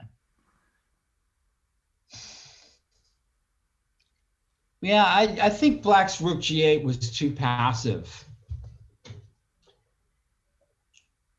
I think this is the wrong plan, Nick. We can't see how black can activate himself really well. And Michael Walter was right. Maybe having done all this, black should have played pawn a4 and just shifted all the attention over to the king side. Just lock everything up on the queen side, and especially after white played bishop d2, because that makes a4 a really good move. And that's very true, but that's sort of playing for a draw. That yeah, a4 is not a move black wanted to play, but it's and if Tarzan wanted to win, eventually he's got to open things up on the queen side. But this, Gadir, and see how he did it so quickly, just confident take your shot. And let's Again, we're just gonna switch to board 2 and just take a peek at that. This is Alexander Lenderman and Arthur Liu.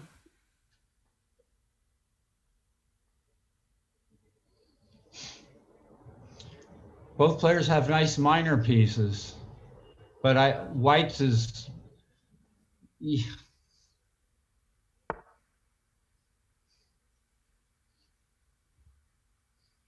Yeah, really nice white squares, but that bishop on d4 should give you some chances. Yeah, it's pretty nice.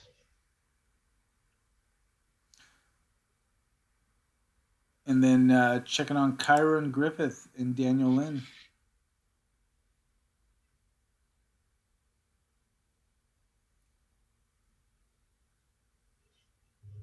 I'm gonna pick off that pawn. Well, White could play e6. Wow, what about queen e4? f5.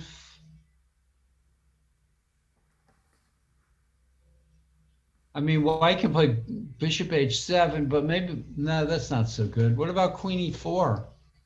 I think your f5 solves the problems pretty well. Yeah. Queen c4, knight d5.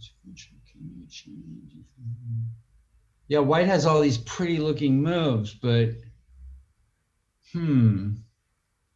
White's not castled, so yeah. the action is starting, and Bishop h7, check, king h7, queen e4, and then queen g4 is met by knight takes e5. That should be good for black.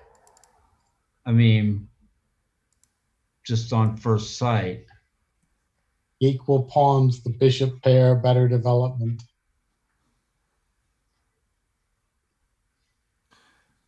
Let me switch back to the board 1.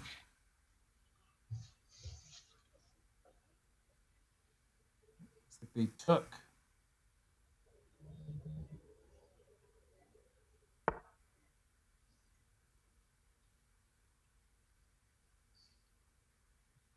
And played rook b8.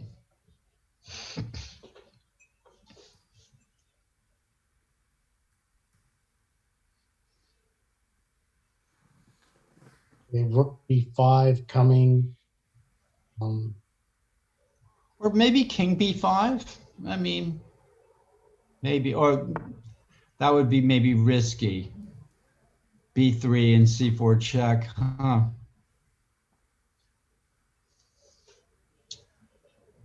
He plays it. Yeah. I guess b3, the rook could go back to a8. Or bishop to c7. Or bishop to c7, exactly. But somehow it just feels better for White. Mm-hmm.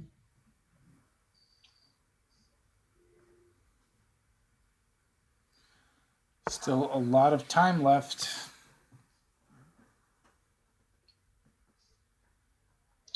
Yeah, Jim has not found the right, or doesn't seem like he found the right idea here. Still, it's a long way to go. It's a long way to Tipperary here. Tipperary. Wow, look at this position. Nicholas Wang and John Hartman.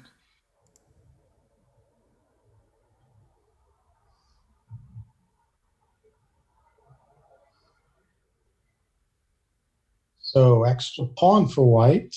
Yeah. Yeah. Nice.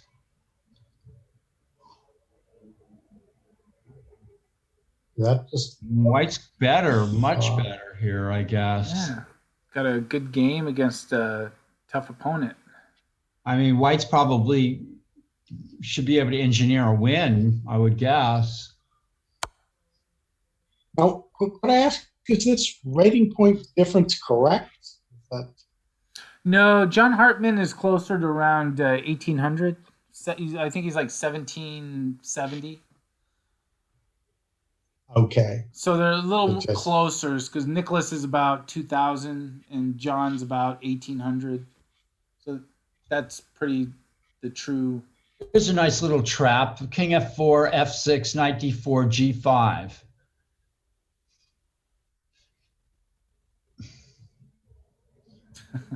It is the John Hartman It is. that is Chess Life editor. It is. It is that John Hartman. Yes.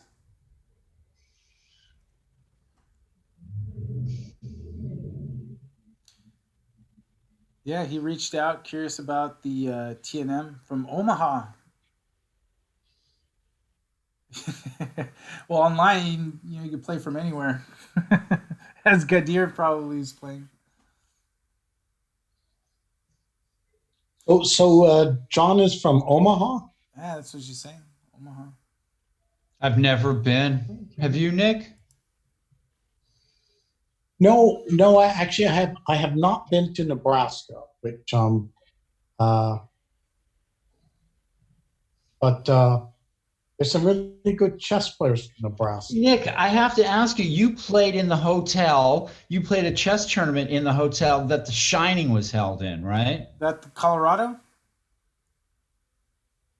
The U.S. Championship was held, was it 2 or 3 years there in Estes Park, Colorado? It's In that a beautiful hotel. town up, Yeah. and in the hotel where The Shining was filmed. Oh, that's incredible. Did they have the And I top was board in looking room for Jack 237? Nicholson's Ghost. What was the room in the movie 237? Was top board in room 237? Where the ghost? I'll take your word for that. That's Yep. Room 237. So Tarzan has to play Bishop C7. Something is with white playing Rook A1 and then having the idea of B4 and C4 check in. This is starting to look a little strange for Black.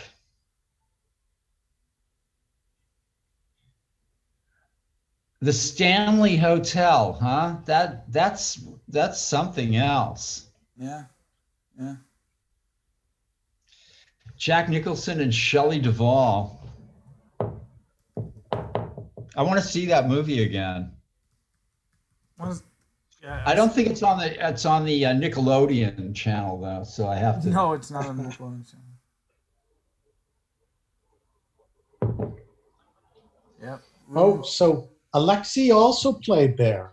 Yep. That's great.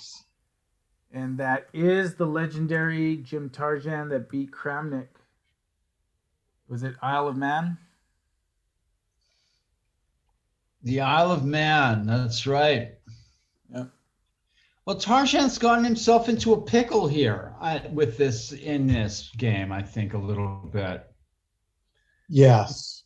I think there were some things there that were going very well for him. And I think, as Mike Wilder said, if you had put that pawn on A4, White wouldn't have got all these light squares on the queen side. yeah. Let's check back on top board in the under section. And something, I think Sebi got a rook relieved from him. Oh my gosh, he certainly did. That's what it looks like. Wow, this game is completely lost. Yeah, something happened. Wow. Aaron Nikoski. What do we know about Aaron Nikoski? Is this his first TNM? I think it's his second or third, but yeah, he just recently started playing. Uh-huh. And is he a San Francisco guy? That's a good question. Not sure. Let me look. Because we're getting players from all over. Yeah, so it's interesting. Sebi's hanging in there, but this is a lost cause. Yes, normally I'd say he'd find his way out, but here is too bad. He's Washington. Let's check out Kyron's game. Washington, huh? Kyron. Here we go. Kyron White against Daniel Lynn. This was in a very tough situation here. So White plays bishop f4, defending e5, and now he's really threatening queen e4, I suppose. As long as e5 is defended, but black can go bishop b4, right? Again. And start to make trouble, that's Yeah, bishop e4. Although White can then play, can White play queen e4 now? But maybe bishop h7, king h8. Is Kyron in a pickle here? Somebody's complaining that they won. Joseph Trulson's fan. That complaining that they won. That's Max Howe. Max Howe, right? Let's take a look at that. We should have what do you think about Kyron's game here? Oh wow. Look at that. Oh yeah, here. Look at that move. Bishop e4. Rook a1 coming. Yeah. Pretty move. Nice win there. And Eric Lee. Pretty move. Eric Lee won his game against Javier Silva. Nice bounce back for him after a tough loss in the yeah. Oh, Black's got this one for sure. Rookie one mate threatened. So let's take a look at Kyron's game again. There it is. I don't think we got to the bottom of that. So check. What if Black just steps aside with king h8? I think we'll see that. Yeah. Leave the threat on the knight.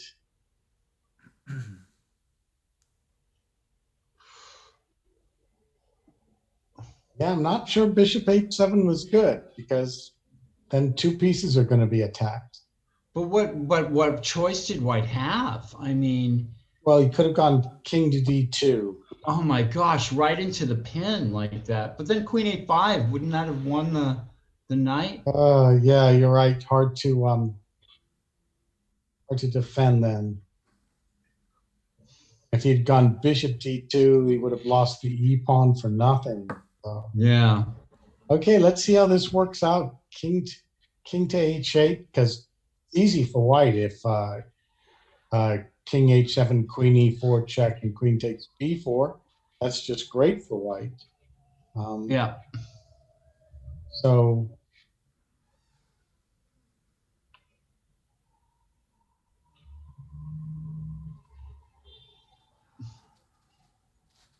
king h8, how are you going to defend that knight on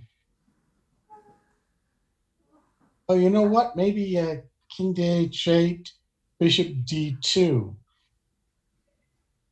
And you've defended your knight. Well, then you take on c3. I see, and then you'll have knight g5 check at the end. Yeah, you'll have knight g5 check to pick up the knight on g4. Right.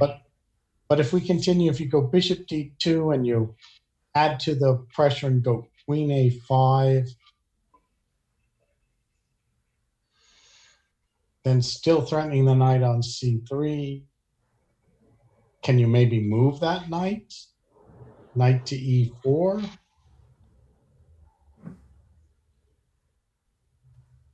Yes, maybe White's just holding on to his piece. Bishop h7 was a fine move. I think it's kind of one of those process of elimination. Nothing else was working at all. Maybe. And let's take a look at board one real quick because there's been moves played. Gadir has played. I think you're about to get a phone call, Abel. c4. Oh, is that right?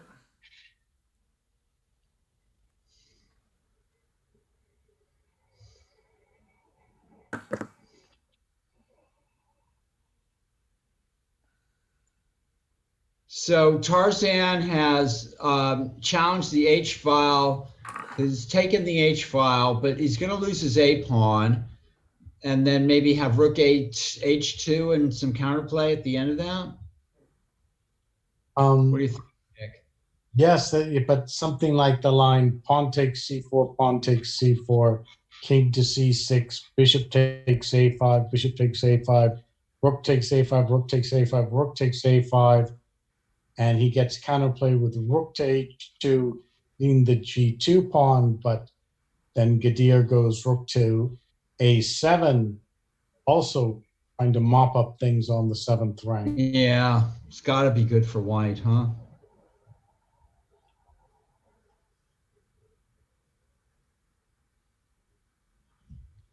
So, yeah, looks like just on down.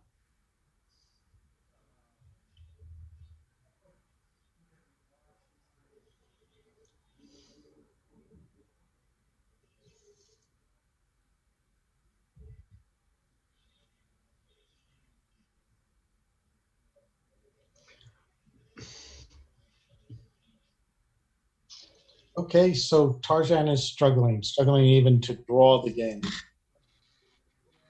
Yeah, but Abel stepped away, so we can analyze this one to the end. Because we won't be able to switch to the other board. Alexi asked, what was my... You're being asked what... You know, Alexi, I loved the championships in Seattle. They were really fun. I don't know if you ever played in those. They were in the 90s. Oh, actually, even in the 2000s. Hi, Sebi. You lost your rook somehow. We feel bad for you. I'm assuming that you lost. What's the best defense here for Black? So you didn't take on c4. And now after bishop takes a5, I was thinking maybe you could have played bishop. Yes, so we have a rook ending. King b6, yeah. King b6 maybe, and then rook h2. King b6, he can go rook to a2, so he can defend that. Yeah, I mean, White's not going to. Black's not going to get out of this easy. So what happened? Yeah, it looks like just one pawn ahead for White. So Black's going to be holding on. Did you play at Berkeley? You played at Berkeley, right? When the U.S. Championship was in Berkeley? Yes, I guess it was with Shirazi and this famous tournament in 1984 where Shirazi played. Shirazi was, good international master, but he went one half out of 17 in that tournament. And he's a better player than that. But that was a very strong field, right? That was won by Golka. It was an interzonal, right? I mean, it was a zonal. It was a zonal? Actually, it wasn't then. It was won by Albert, I think. Yeah. No, I'm sorry. You're right. It was a zonal, and it was won by Albert, and I was second that year. But yeah, there was Gingiasvili, Kovalik, Robert Byrne, Christensen, Sarawan Brown. And you finished second, Nick. That must be one of your best achievements. I mean, I know you won the U.S. Championship 3 times, but still, that's in that field. That's a great achievement. I mean, at the time, it was a breakthrough performance for me. Yes. Yeah. Wow. And look at this. Tarzan goes for it. So what happens on rook to a7? Rook takes d2 check, king to d3. And then I guess Black just tries to trade off as many pawns as possible. And Tarzan played in '84 too, and Peters. I remember was going over and watching that tournament, and because Alan Benson and Mike Goodall, I think, were directing a tournament, and it was held at the Student Union building. what was very interesting. That was Tarzan's last tournament as a professional. Oh wow. And then, then he went on to a different career. And so we had to wait 30 years for him to come back. Incredible. And it truly is probably one of the most successful comebacks in chess history, I would think. It must rank up there. I mean, not that he returned to play because other people have done it, but that he's done it as successfully as he has. What do you think of F5? I think it looks good. I mean, it looks forced. It looks like Black has to find some way to trade off as many pawns as possible. Oh, fine move, yes. For instance, rook takes g7, he goes pawn takes g4. And if pawn takes g4, he gets to go rook g2 check and rook takes g4. So Oh wow. he's reducing the number of pawns. It's at least good drawing chances for Black.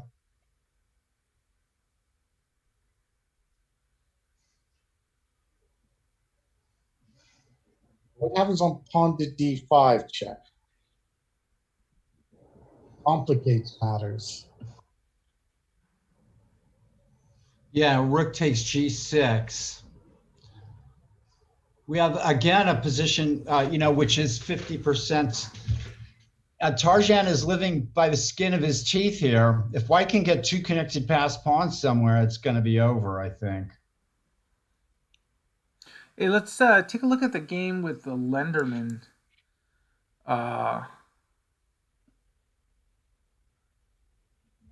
He's up the exchange and a pawn.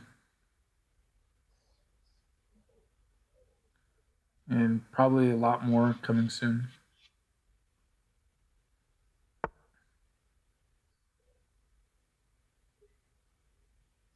Yep, Black looks like he's busted. Yeah. Can't take the pawn on f6 because he would have gotten mated on g8. So has to live with that terrible pawn on f6. Look at And what happens after pawn f7 here? Resigns. Sorry. Rook g8 check is. I'd switched it. Yeah. Here's this endgame. Oh. Wow. I think Wow, Nick. someone We need you very here. interesting. I think someone should write about this position in Just Life. I think we know just the person. Yeah. What do you think of this, Nick? This is one of those classic, pawn endings. How can you tell who's doing well and winning this one? Really complicated king ending. Yeah, very complicated. Yeah. He's like deliberately getting here to research an article, says Alexei Root. It's all research.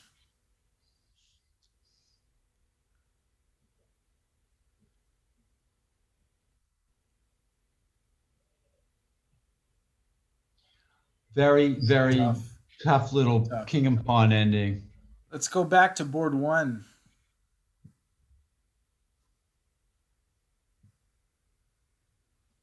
And Tarzan Nick, in 3 know minutes. your king and pawn endings very well. Let's see.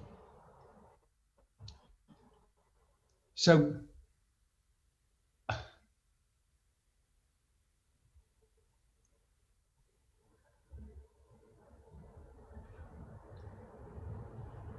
Gadir must be wondering about rook takes g6, g takes f3, rook e6 check, king d7 or something like that, right? But it looks like White might be winning that. But maybe Black has something else? Rook takes g6. How are we defending? We're having to play pawn takes f3. Is there any other move? Yeah, I was wondering that myself. I mean, you can play king d7 or g takes f3, or g3 maybe. But any move, rook takes G6, any other move except GF3 means you're 2 pawns down. Yeah. But Although there rook are some G6, positional draws with 2 pawns down, but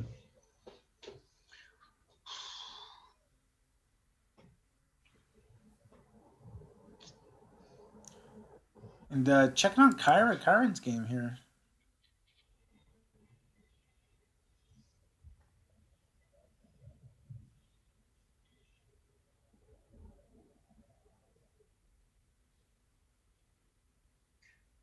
so Black decided to take on e5. What?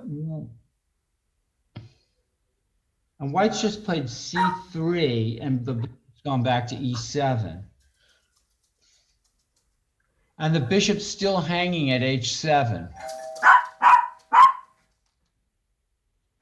That's Sirens and San dogs. Jose. That's San Jose. San Francisco Sirens, San Jose's dog. San Francisco, the dogs in The dogs San of Jose. the dogs of San Jose. And we have Grandmaster Fabi Bisher calling this a great tournament. Thank you. Oh, thank you for playing, too. He was playing the under 1800 section. Michael Janetta, thank you for participating and for being part of it.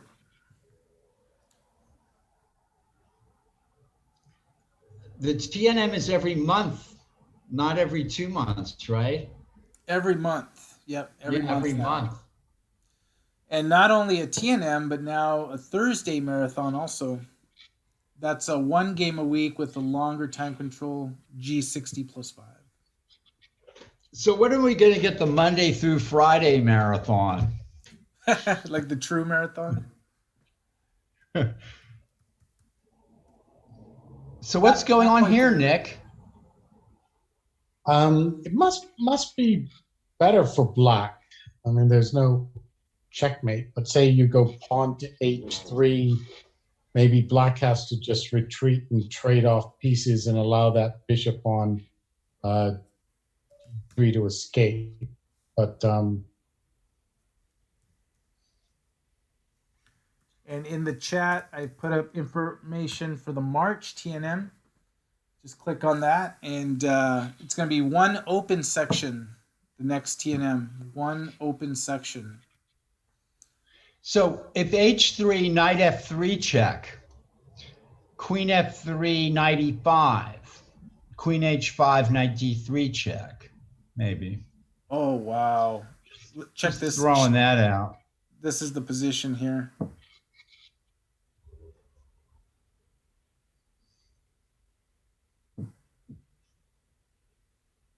oh, 2 pawns down. Now 2 pawns down. Yeah. Trying to keep him cut off. And how did this... It's just lost. Well, he must have taken a g6 and then... Yeah.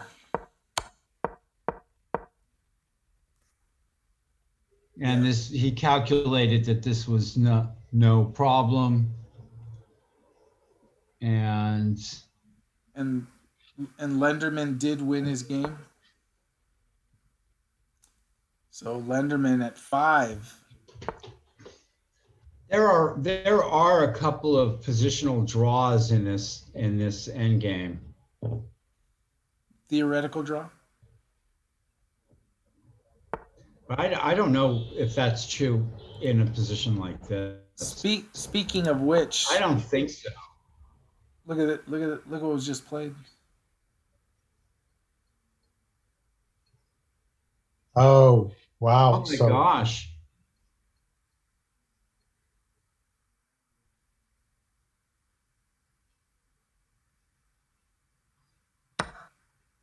Does that work? Have to That's a strong take it move. king to g5.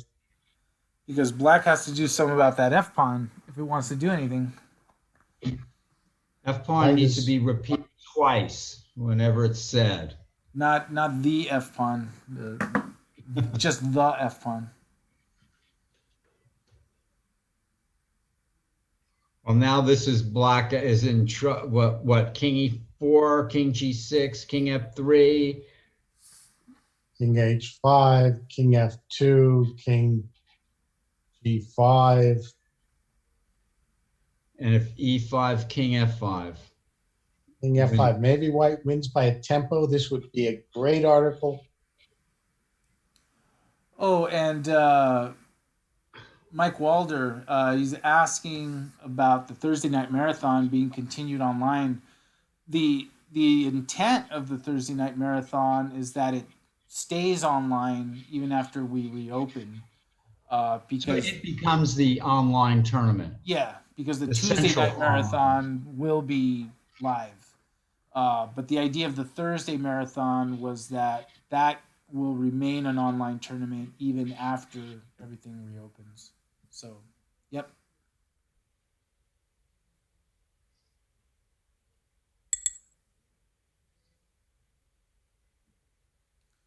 Wow, look at this. So this looks like white's winning, unless there's Yes. a problem like draw. Yeah, no, a problem like win. Well done. And back to Kyron. Whoa, what's gone on here?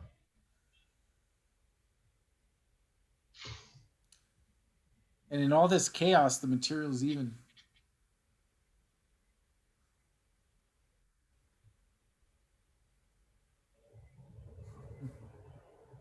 Well, black must be doing well here. With knight to h6. What about knight to f6? Well, then you can trade knights and get the bishop out from h7. Right, but black must be much better there in True. that position. But will knight to h6 win a piece? I think Kyron's in trouble here.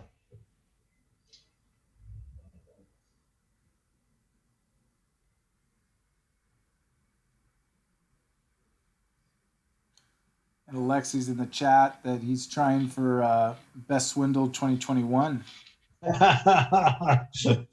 That 250 euros really inspired him. Yeah, it's the title. It's the title.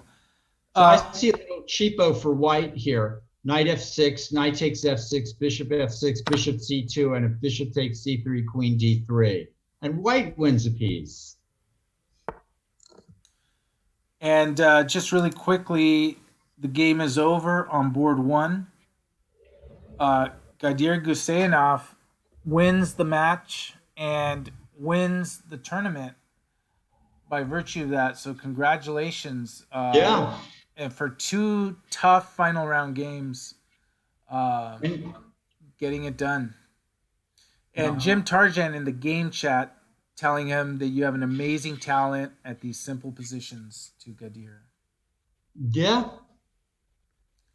So congrats. That's a gracious opponent. And Kyron played bishop c2.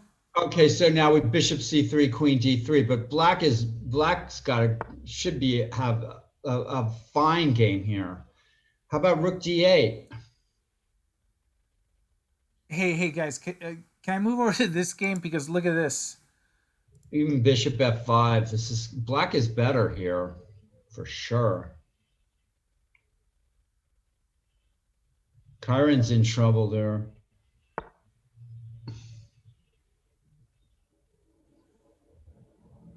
So he's trying to wall white in. How about that, Nick? That's strategy. Is it going to work? No. Well, yeah, white was going to win, but two squares right away. It looks like it just worked. Pawn to h5. Well, no, king f5. Move. Black's move. Black's move here. You can't keep the white king box in. You have to move. So king f5. King g7. No, then king g4, right? But then you still lose. King f6, king h4, king e6. Yeah. Okay, if you want to go king f5, h5, then king f4, king g7, 5 h6, e. I like your 4, king h6. g7 better after king f5. And John Hartman's heart must be pounding hard because he's got 2.5 minutes. Trying to close the show. This would be a big win for him against a really tough opponent. Yeah, Nicholas seems to be having a bit of a growth spurt going on here, I guess. That's tough. I'm waiting for mine.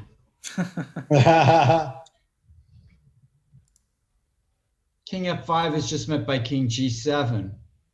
We'll keep an eye on this game. Back to King g4, king f6. I think, right? Did we get an end game here? Better endgame for black. Yes, There's but he has a forced draw, king g3, rook check, and rook back to e8. yeah, but he was Yeah. practically winning. So Yeah.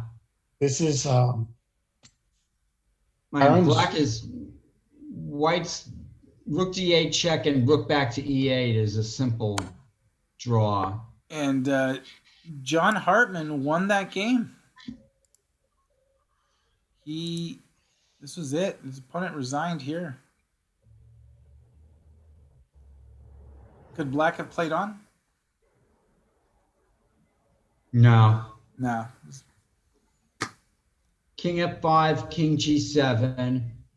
If king f4, h5, right? White wins e5, h6, e4, h7, e3. Yeah, white wins the queen versus pawn race. Right, Nick? Yeah. King G7. yes, it's same. He should have played a few more moves, just for the chess life readers. Right. For the chess life readers.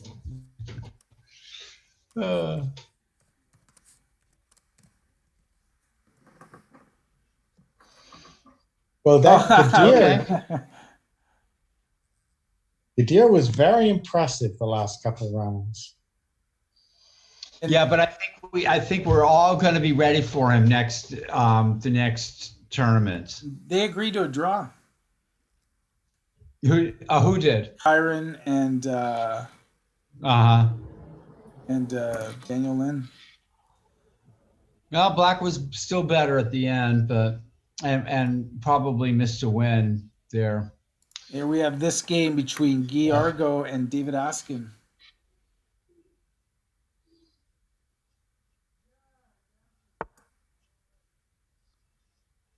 Both players with a little over 3 minutes.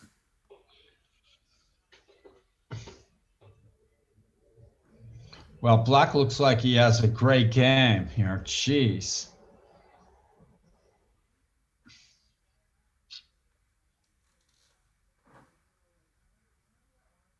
Now, his plan is knight takes c1 and rook takes d1. Yeah, this is a great move, knight c7. So, yeah, what is there anything to be done? Oh, it's a terrific move that just seems to win a piece.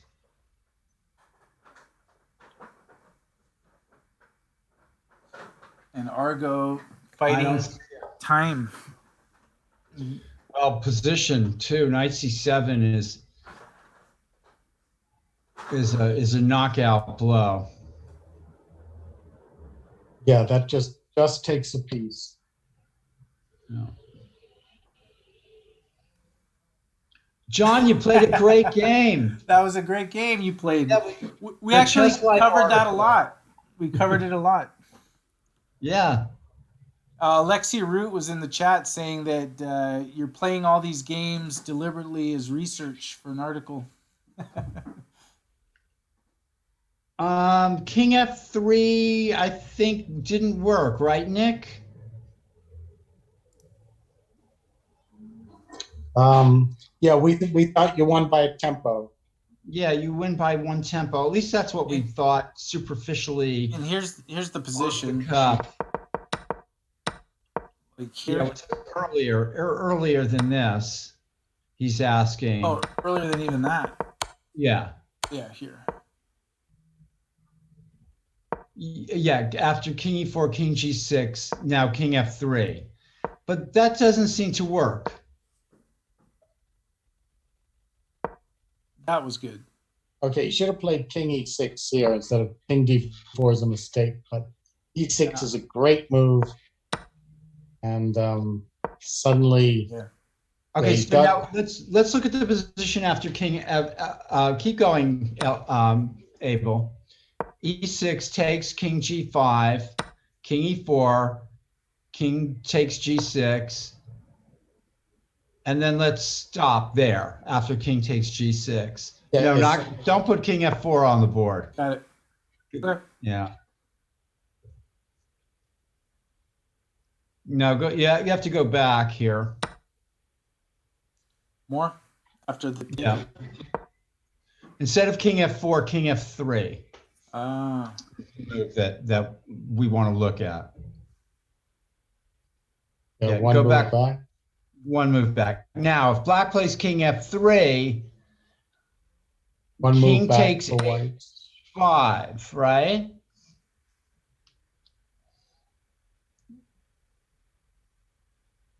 Yes. And if G5,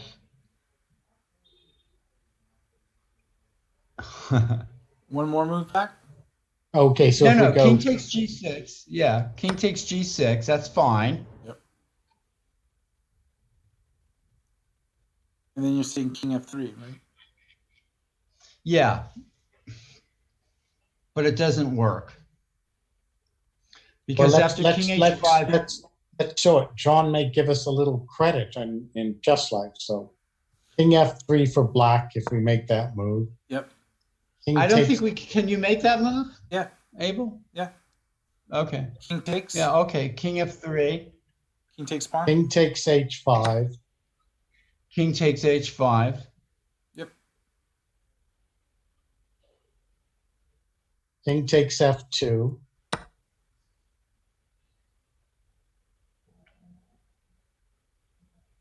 Or black plays King takes F2 there. And either King G4 or King G5 seems to win the game. By one tempo, because black has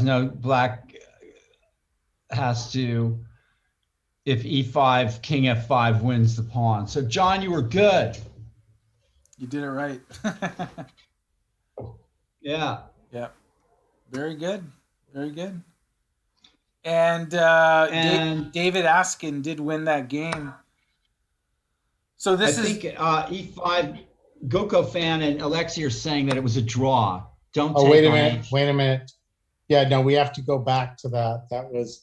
There was this move of King F3, E5, King F5, and then King F3.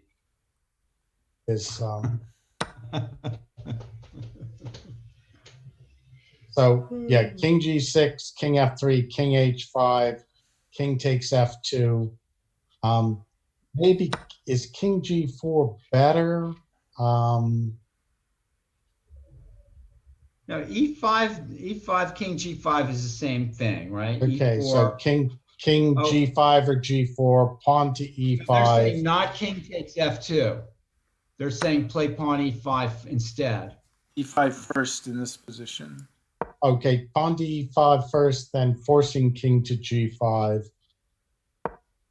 And then pawn E4. Well, but that's losing. On E4, you'd Because have of King F5. Because King of King F5. F5. Yeah, pawn E4, now King F5. Oh, yeah, because now you King can't take F5, it. Alexi. You King can't take it or F5. you're going to take the pawn. Yeah. Yeah. Yeah, that wins. Very good. This might be the final game right here. Alan Finkelstein and Jeffrey Wang. Judith will have to confirm that. And,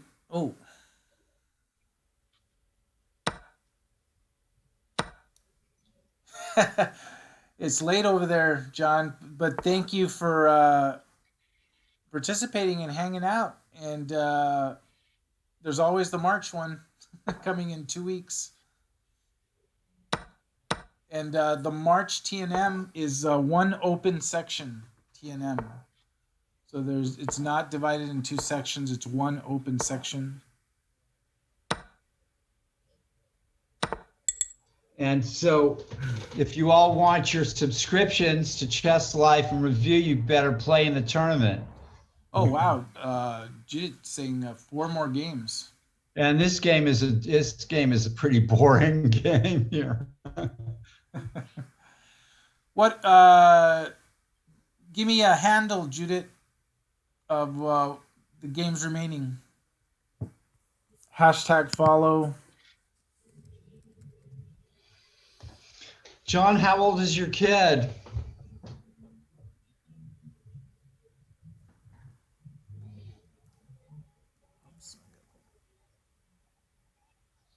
Well, congratulations to Gadir, but next tournament, you're not going to have it so easy. Our players are going to exchange your knights off and not make it so easy for you. It's the knights that have really been your... Last one is this. Is this game? The Finkelstein game? No, it's on the board. Okay. Chess Appeals.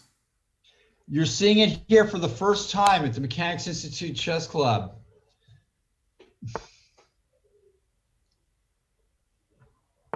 Mate and a few.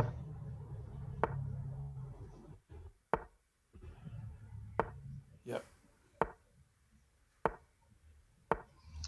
Oh, And yeah, now a rook mate move and on two. G-file. He overlooked a mate and 2, but still going to get the job done. Excellent, excellent. Technique. All right. And we're going to wait and take a look at the final standings for the TNM for both sections. And I think, did Aaron Nikoski take Seoul first in the under 1800? We know Gadir Guseyanov took Seoul first in the top section. And he had to beat all the best to get there. So congratulations to him. Alexi's saying she was right. According to She's just about always right. chess.com. Now, wait a minute. Is Alexi right or is the computer right? Oh, Alexa gets the credit. The Right. computer just helps a little bit.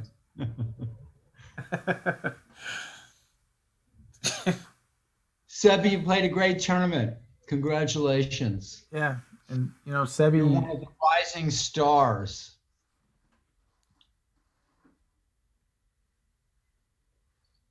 you can't have them all, Sebi.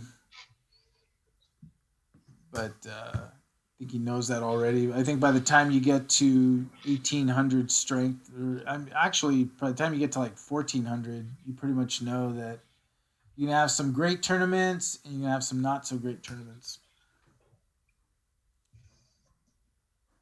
And we're waiting for the final standings, the tentative final standings to be posted. So, Nick, we got that king and pawn ending wrong? Hey, do you want No, to we did quite look closely. There was a nice move check at out the this? end. Check out this bonus King coverage. F3. Gadir Guseyanov against Daniel Naroditsky. Wow. They're playing a 3-minute game. How about that? Daniel, take his knights off. Yeah, take his knights. Absolutely. Yeah, you got. I want to see it happen. Seen it? Yes, Mike Wilder, King F3 draws. That's the fine move. Yes. So while the final standings are being posted, here we got bonus coverage. TNM champ Gadir Guseyanov playing Daniel Naroditsky. And this is, this is some old game theory here. And Gadir wins Seoul first, 5.5. Lenderman Seoul second place with 5. And in Seoul third place is Daniel Lynn, 4.5, a half point ahead of Jim Tarjan, Eric Lee, Congratulations. Arthur Liu, David Askin, and Max Howe, 4 points. Congratulations to them. And in the under 1800, tie for first between Aaron Nikolsky and Michael Janetta with 5 out of 6. Sebi Suarez and Marina Zhao, 4.5. Congratulations. Daniel's got the right idea. He's trying to trade off Gusenev's knight on A5. And final standings, Now the last... you can see here. And I want to see who wins this before we sign off. So we're going to stay here. Oh, yeah. We're going to watch. Yeah, we're yeah. going to finish this off. Gusenev is doing everything he can. Oh, Daniel has exchanged one of Gusenev's knights. All he has to do is exchange that other knight, and the game will be practically over. And it's funny because I can see Daniel is streaming this. So Is that right? Okay. Yeah.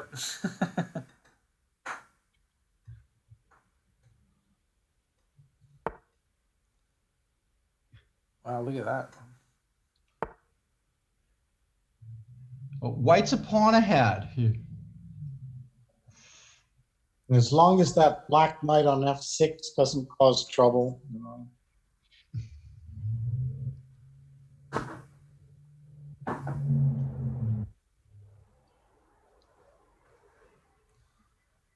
I like Daniel's 30. Daniel's a fearsome blitz player.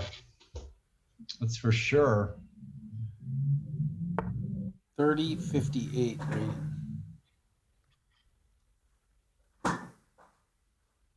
Black's got that typical Banco-like compensation here. Pressure on the queen side. You think Still, Gusenev would be drained by now, but there's probably no tougher opponent on earth in Blitz. Daniel Naroditsky. incredibly good. Except Well, Carlson. White looks like he's going to play B4. I suppose is something going on, although then rook A8. All right, blocks it. Doesn't D5, I guess D5 and E5, probably. Oh, trying to take that knight. Yeah, that's the key. The key. Oh, he should have moved the knight. Got rid of the Gusenev knight. Should be clear sailing for White now. Ooh, that D pawn is a little loose, though. Gusenev is a tough player, huh? Yeah, it's no joke. Huh? He's no joke. I mean, I think he's outplayed Daniel, really, so far. I mean, not critically, but. So Gadir's proven that he's for real. It's not a fluke to be TNM champion. No, not at all. So next TM, everyone is gunning for him. Yeah. I mean, And Daniel drops a pawn here, although he could have taken on C5, maybe. Oh, then he would have lost the B2 pawn. Ooh. There's the sirens. there it is. The streets. And Gusenev is a pawn ahead. Oh, good.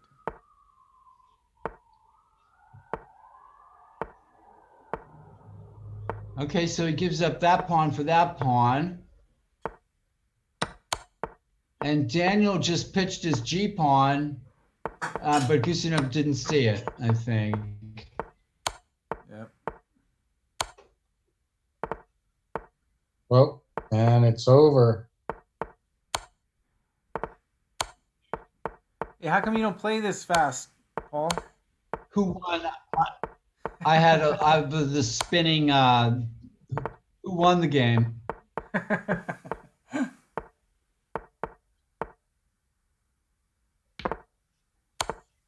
Gusinov, what a monster! Oh, and Daniel won Look, on he's time.